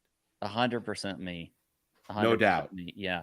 David is much longer than me off the tee. He will tell you that. But if you're throwing, if you want some accuracy, that's me. I'm very accurate off the tee, but then 150 yards and in, I'll go up against DB anytime. By the way, I gotta let Barnett know that nice social media post, because he basically woke up this morning. He's like shirtless, stepping out onto his balcony at his hotel, wherever he might be on vacation, reacting to the PGA LIV event. Yeah, LIV merger. He called me, and this had been going on for almost an hour. I'm like, "Where you been?" He was like, "I was asleep. I just woke up." I mean, come on, man. Well, Pat, you look great, man. Appreciate you cutting out some time and hopping on with us this morning on short notice. And you got plenty of content to talk about on Tour Junkies. Yeah. And thanks again for the time this morning, Pat. Yeah, thanks, guys. I really appreciate it. You're the best, man. Day. Thank you. You got it. Pat Perry, Tour Junkies. Did you see the post by Barnett? I just pulled it up right now. I mean, I'm not going to listen to it, obviously, because we're talking right now. Ernie, can you download it? Can you download that post, and maybe we could play it after we chat with Lucy later on the show? 51 seconds of his hairy chest. That's what I got to look at? We gotta just play it later on, because it's just great. He looks like he just left a rager. Yeah, I don't know what's going on here. I don't. Well, we got to see if and maybe Ernie could download it. We'll play a little bit later on the show. Right. It's Moose and Keith with you.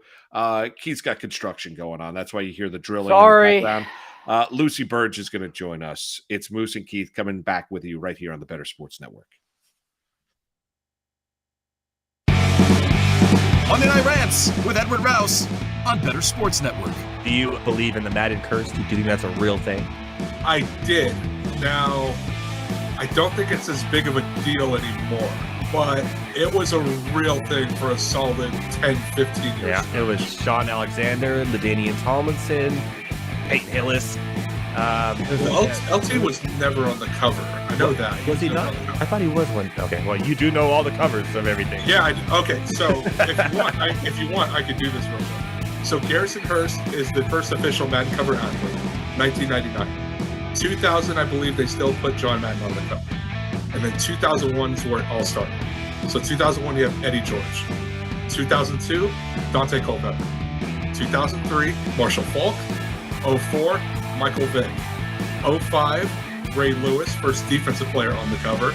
Okay. 06, Donovan McNabb. 07, Sean Alexander. Okay. 08, Vince Young. 09, Brett Favre. Okay. 10 is a trick one because it's no way you know. And Larry Fitzgerald. 11, Drew Brees. 12, Peyton Hillis.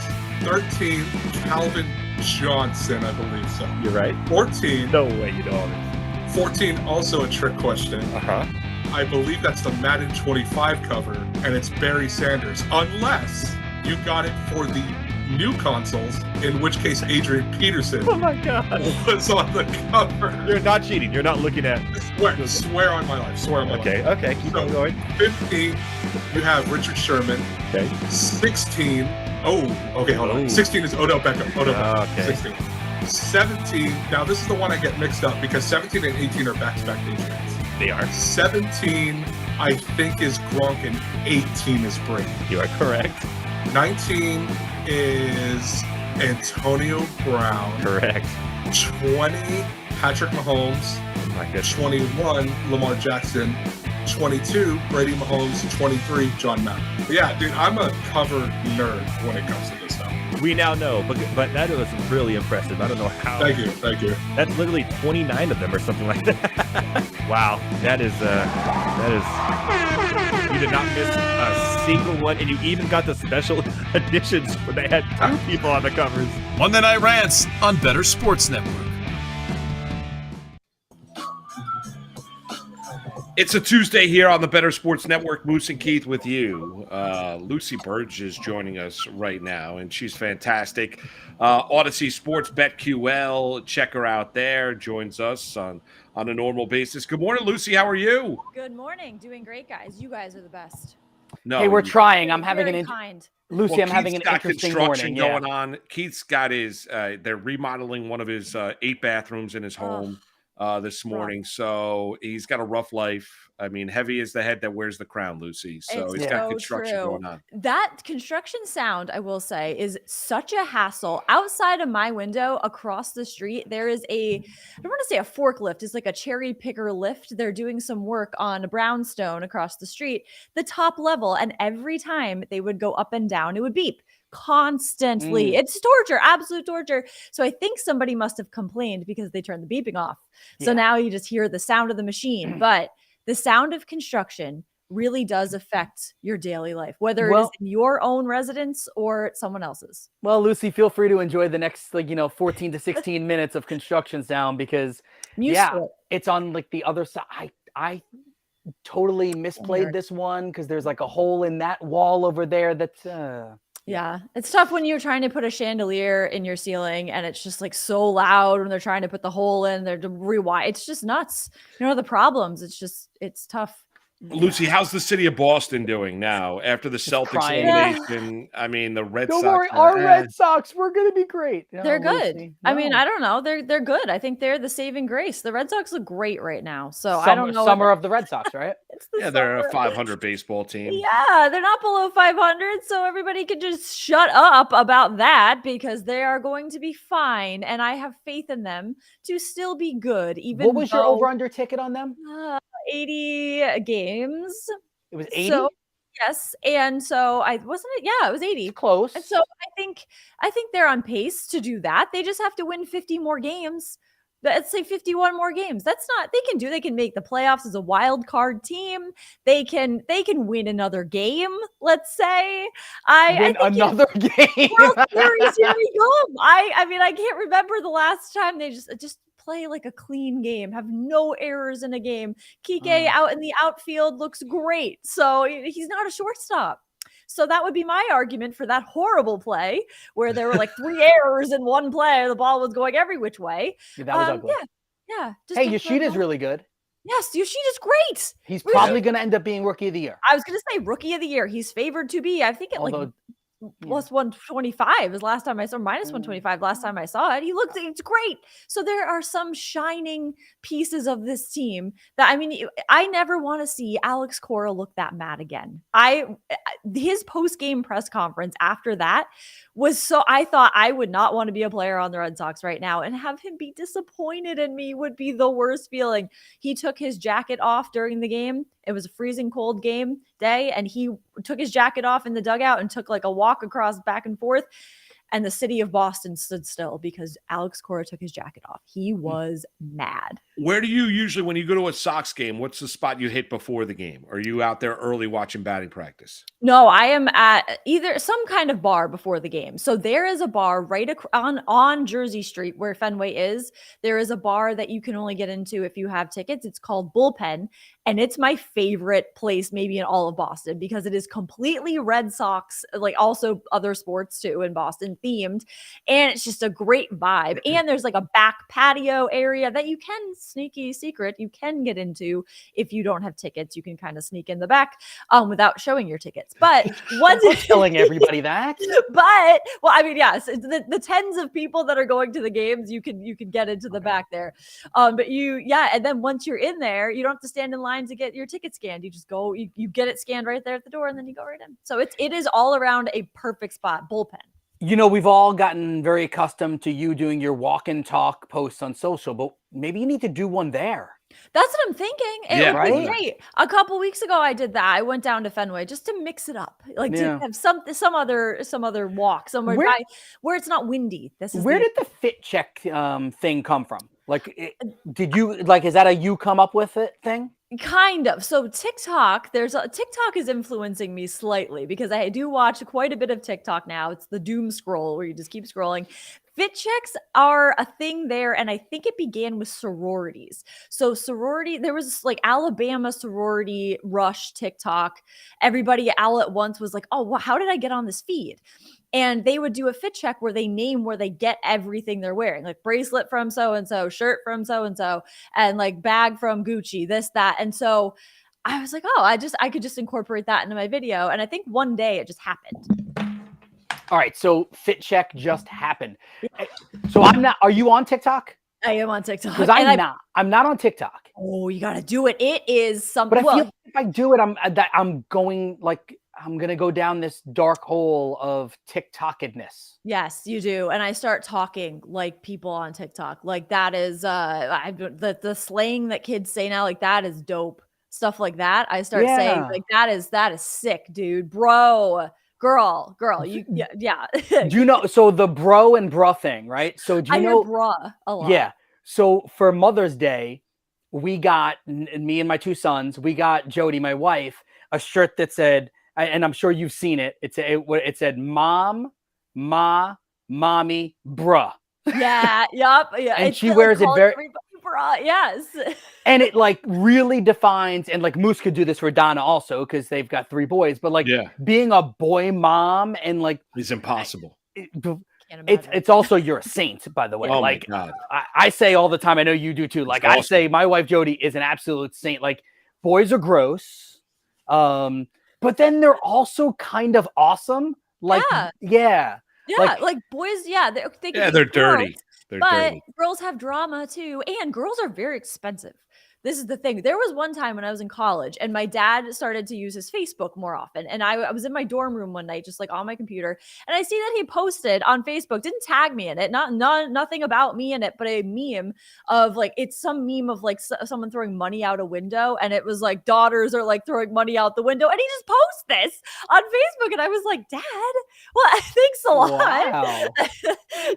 Sub Facebooking me. Well, it only bothered you because it was true. True. Well, but kids are expensive. Boys or girls, it doesn't matter. Kids are really expensive. Yep. Like it's and they don't get cheaper; they get more expensive too. Well, and it's true too, because all right, so like I guess like the old thinking would be like, girls want shoes, right? Right? Yeah, for sure. Guess what? Boys do too. Yeah. And like Jordans and stuff like that are really, really expensive. It is. I just got my first pair of Dunks, and those were not cheap. They're not cheap. But the thing is, do boys want as many shoes as girls do? No, I don't think they want as many shoes. But here's the deal: like I would, and I don't have any girls. I have 3 boys, but I would think the girls would take care of their stuff a little bit more. Like the boys just like throw their stuff around. Like, boys are. I kind of do that too, though. Like I'll leave I have a ton of shoes. Like I would just like leave my shoes. My mom used to call it my shoe store downstairs. I would just leave my shoes everywhere. I just like throw my coat anywhere. Just like, oh, I'll pick it up later. But I think boys are maybe dirtier and girls are more messy, but not dirty. Because there's the difference of like, oh, maybe like you don't fold like a blanket or something. And then it's like, but boys, maybe it's like dirty. Like they leave dishes out. Well, like I have to give in too much, but like we have to beg our sons to take showers. Like they don't want to. Yeah, like, I think that's girls will take showers. Yeah, like we had this conversation at one of the AAU tournaments. A bunch of the dads and the moms were talking about it. It's like one of the dads turned around and goes, "It's not a punishment for you to shower. It's called hygiene, dude." Yeah. Like he said, he's insert name of kid. He goes, "If you're gonna want girls to like you at some point, just rub some soap on yourself." Well, I feel like that's where they start to take care of themselves is when they start becoming interested in girls, and then they realize that that's a thing. Smelliness doesn't attract them. Incentive to shower. Yeah, you can't smell. There's no doubt. Lucy, what's your favorite? I asked you a favorite pregame spot before you go to a Red Sox game. If there's if I ask you like Boston, summer in Boston, what's the go-to place? Like, where do you go in the city of Boston? For a restaurant or like a thing to do? Or To do. Like I would where? say yeah. The best place, I am big on taking walks in the summer. That's what I can't wait for when the weather starts to get warmer. It's been raining the past few days. For taking a walk is like the greatest thing. The other day I walked from my apartment to Beacon Hill, which is not too far, but it's by the Boston Common, and it is gorgeous, stunning there. The Esplanade also, I would say, walk along the Charles River. It is so beautiful, and there's flowers and plants and gardens. There's playgrounds if you have kids. It is beautiful. Is that like Commonwealth Ave or? It is near there. Actually, that's another great walk too. There's a strip in the middle of statues and grass, and it's very pretty to walk there. And then there's Newbury Street. Just go shopping on Newbury Street, and it's beautiful. Anywhere is really beautiful. The Back Bay area, right? Back Bay, that's where I am. Yes, it is right there. They have cool looking buildings over there. I remember that from. I think, gosh, it might have been college that I was over there, but yes. Yeah. Oh, the architecture there. Yeah. I've lived here now 8 years in the same apartment, 8 years, and I still see something new every time. Some new piece of architecture, the turret in that building. I haven't noticed that before, or like a stained glass window in some old. I mean, the buildings are old. It's insane. So it's beautiful. Guys, by the way, I think they went on lunch because construction stopped, I think. Oh, there you go. That's how you know this is so true. That's like when it stops, you're like, oh, they must be at lunch. I think they're on lunch right That's now. When I take my walk. Maybe I'll get whistled at. There are upsides to construction on the street. Hey guys, you got any bets, boys? Fit check. Yeah, that's exactly right. They see me doing it for sure. Like I'll be walking and you can see that they can see that, and I'm like, here's the fit. Except that if they don't know what you do, they're like, what is this crazy girl doing? Someone has stopped me. People have stopped me, but it was some guy that was like, oh, I just started a new business. Here's my business card, and he was like, oh, what are you doing right now? And I'm like, I'm working. And I'm doing, which is true. So I'm like, yeah, I have to continue on my fit check walk, everybody, so that everyone knows what to bet on tonight. I mean, this is all right. So Lucy, with that being said, who do you like tonight? Okay, there are some very juicy props for tonight. There is a home run prop and a total bases prop. Total bases, Matt Olson. The Braves are insane. So, did I steal yours? He's on my list I sent over for Better's Eye this morning. Yeah. Okay, fantastic. So, yes, he for sure. He has 16 total bases in his last 7 games. And Carlos Carrasco, he has his number in 12 career at-bats against him. He has 5 hits, 2 doubles, and 2 home runs. So, over on total bases, I really like that one. JD Martinez, former Red Sox player, of course. Old friend JD Martinez to hit a home run against the Reds. So he hit a home run on Sunday against the Yankees. And this is a good spot for him because Luke Weaver is starting for the Reds and JD Martinez hit a home run against him in 2 career at-bats. So 50% of the time that he faces him, he hits a home run. So I think that is good for him. Also, what number did you get on that one? I got plus 300. Okay. At that. And so that was the best one I saw. I also saw plus 275, but okay. So plus 300 on that. Logan Gilbert also over 5.5 strikeouts. Yep. So I like that one as well. Did you steal my notes? Yeah, I think we shared. Yeah. So, all right. I So infiltrate Better's eye. Yeah. Logan Gilbert, 28.7% K rate. The Padres are striking out 24% of the time. Yeah. Correct. I like that one also. Yes. My favorite play tonight, I think, is going to be Corbin Carroll, total bases. I like that. I'm leaning for him. How have you been doing with your baseball bets so far this year, Keith? Me? We're doing well. Yes. Lucy?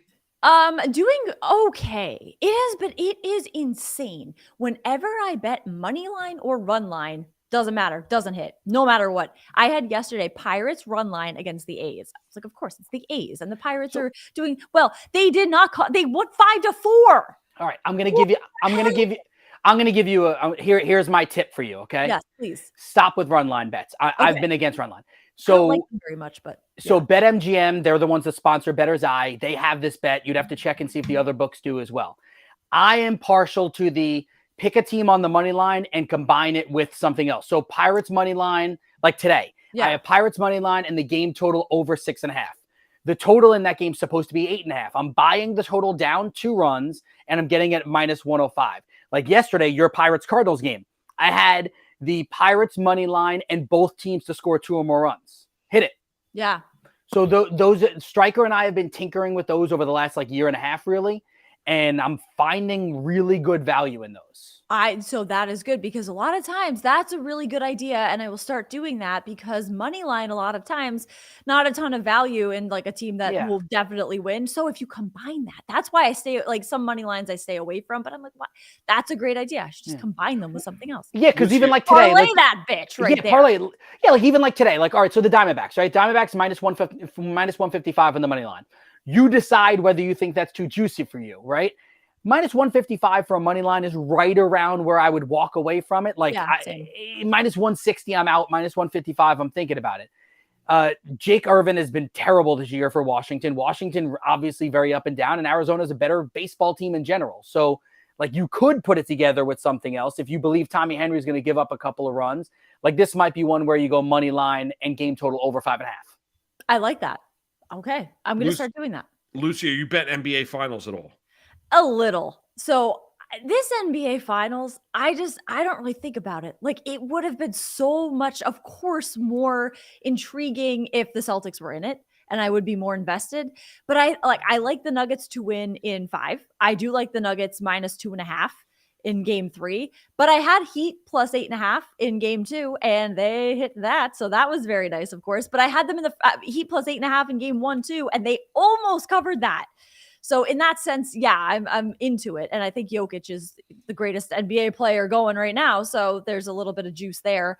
But otherwise, it's player props. I'm like, I am just so happy that it's just baseball season and really want to enjoy that. Wait, you know that hockey's still going. I know your Bruins are out, but the hockey is a thing. Yeah, Bruins out, you're out. It was so just devastating that the wounds have not yet healed, and to watch a hockey, knowing that the Panthers beat them and are now, I thought they could win and just go all the way to win the Stanley Cup, but now I'm not so sure.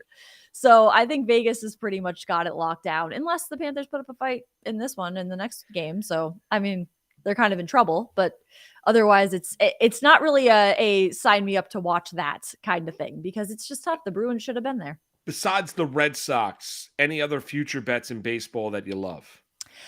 So to win the AL East, I don't want to say the Yankees are going to do it. The Rays, there's really not a ton of value there right now, although I think maybe they can do it. But the Orioles to win the AL East is in the back of my mind because they can. Last season they surprised, so I think maybe they could do it again this year. But also the Red Sox to make the playoffs is at plus money, so I would maybe take that as a wild card team. I'm looking really fast. So let's see. I think it was plus AL 800 last time I saw it. AL East Orioles are down to 13-1 odds on BetMGM right now. Oh, whoa. Well, maybe there's some value there. Right. But also So the Rangers. yeah. So Like, you know what? Let's do this. Let's take you through these. And Yeah. and Moose, I'll read them. You guys both react. I'm gonna go. I'm on BetMGM right now. We'll go AL Central first. Yeah. Twins are minus 375. Do you guys see value in the Guardians or the White Sox at 4-1 or 13-1? Lucy, you first. Guardians maybe, but not really. Yeah, maybe the Guardians, but I don't know about the White Sox. Yeah, for the Guardians, for me, I'll respond too. I just keep coming back to the fact that Savali is back. Tristan McKenzie looked good this weekend. I feel like the Guardians will figure it out, but maybe I'm wrong. Maybe But I'm not just tonight, because the Red Sox are going to win. Probably not. So Guardians win tonight. Red Sox go home, and Lucy Guardians gonna get swept. posts a sad post tonight. I'll be crying. How about this?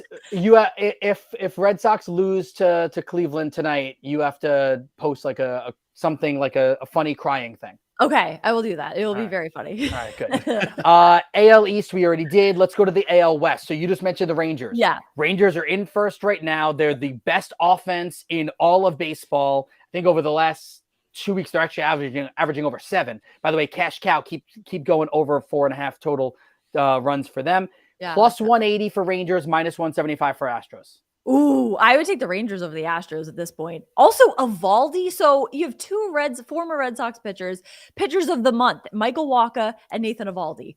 You leave the Red Sox and you live your best life is pretty much what's going on. But Evaldi is just nails. So behind him, this Rangers team is shocking. So I would not doubt them right now. No, I wouldn't doubt the Rangers. I mean, DeGrom moved to the 60-day IL is not a good sign. But yes, the Rangers have the value.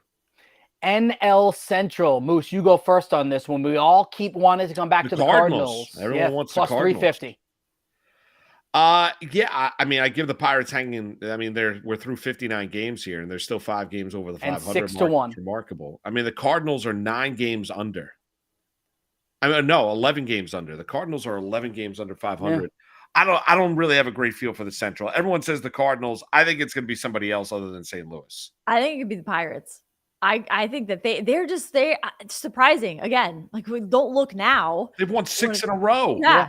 It's wild. It's wild. Yeah. As of yet. So yesterday I took them on the run line because they had covered and won 5 of their last games. Angels completely tanked in the past four games, but more than that. And so I was like, oh, of course. But the Pirates still won it. So that was what mattered. But I like the Pirates in that. And at least the Braves are minus 750. So wild. Like, is that a division? We'll go to you first on this, Lucy. You just avoid like the Braves. Yeah. The Braves are just so good. Well, pick Matt Olson for tonight, but like pick anybody.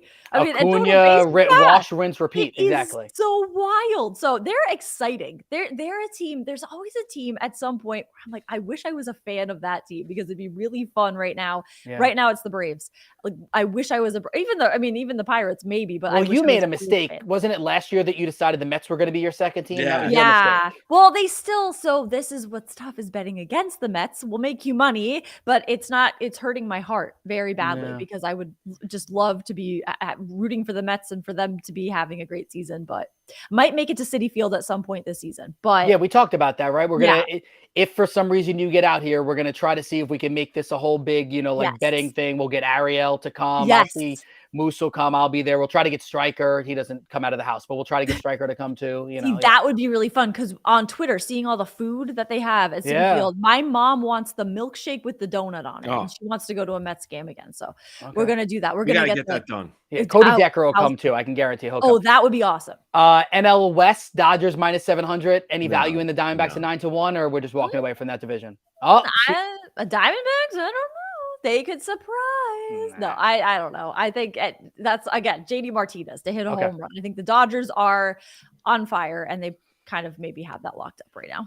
Lucy, you're awesome. BetQL, Odyssey Sports. We appreciate the time. Enjoy the rest of your Tuesday, all right? And we want to see the crying emoji or crying video. Something cryy. I will do a visual of the cry. I will just embody the crying emoji, all of them. The laughing crying, the sweating crying, all the ones with tears. I'll just search tears and emojis and I'll do. And Here's make my sure we're impression. tagged in that because I want to be able Oh, to yeah. repost it. Yes, yeah. All my impressions. Lucy, thank They you. better win. Thank you. You guys are the best. Thank you so much. Thanks, Lucy. Make sure to check out Torrey Holt. He'll be on the Fantasy Alarm radio show tonight, 7 p.m. Eastern time, with Howard Bender and Jim Bowden on Sirius XM Fantasy Sports Radio, channel 87. Also, subscribe to Fantasy Alarm today. Get 50% off your first 6 months with promo code ALARM50 at fantasyalarm.com. You'll get access to the award-winning DFS playbook, which covers 10 different sports and more. Get started with a free trial and do it today. Mentioned it before. Big news today involves golf, Live Tour, and the PGA Tour. They have merged. Dave Barnett joins us each and every week. Pat Perry joined us earlier this hour. Barnett's on vacation.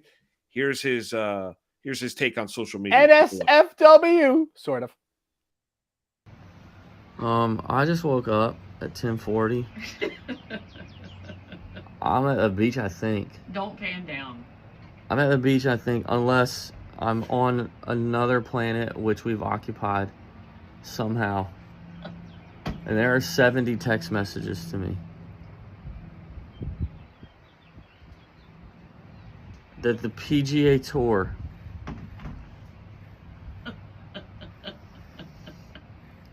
and the Saudi-backed evil Live Tour have joined forces.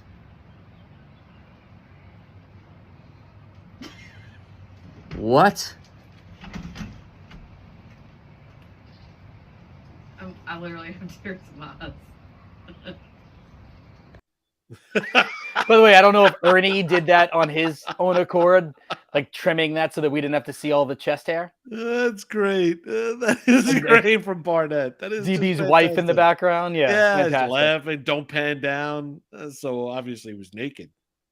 You think that's what it was? See, I just think it was no one wants to see all. Maybe it was that. Like he was shirtless. We know that. Funny. Yeah, I understand that, but like we got on Lisi the other, like on Memorial Day. Yeah, he he did one like this. Yeah, he did something like this. It was like this. It was like he like pushed his neck and he was like this, and it's like, what are you doing?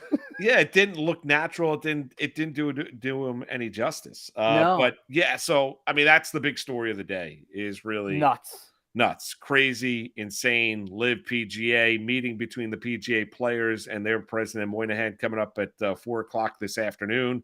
There's going to be a lot more on this story right here on Better Sports Network when Keith and I rejoin you, obviously, next Tuesday at 10:00 as well. But, man, stunning news from the world of golf. And the biggest part about all of this is that no one knew, right? Like the absolute shocker. The fact that these players are, I mean, the PGA golfers apparently are very annoyed that they were not told, they were kept in the dark. You keep bringing up certain guys that were offered money by Liv and turned it down, and now they have to figure out like how to mesh everyone again. I would say in the end, all the PGA Tour golfers that were vocal and stood up for they're all going to make more money. You would think so, yes. I would think so. Yeah. I don't know if they're going to make the kind of money that they were offered from Liv, but they're all going to make money. Wow. Listen, wow, our what a thanks day. to Destin Adams, Pat Perry, John Jastremski, and also Lucy Burdge. You guys in the chat session, thanks for being with us. To Mystery Sauce, Man City, Saturday in the Champions League final. There you have it. All right, Man City it is. Let's go. See you next Tuesday at 10, guys, right here on the Better Sports Network.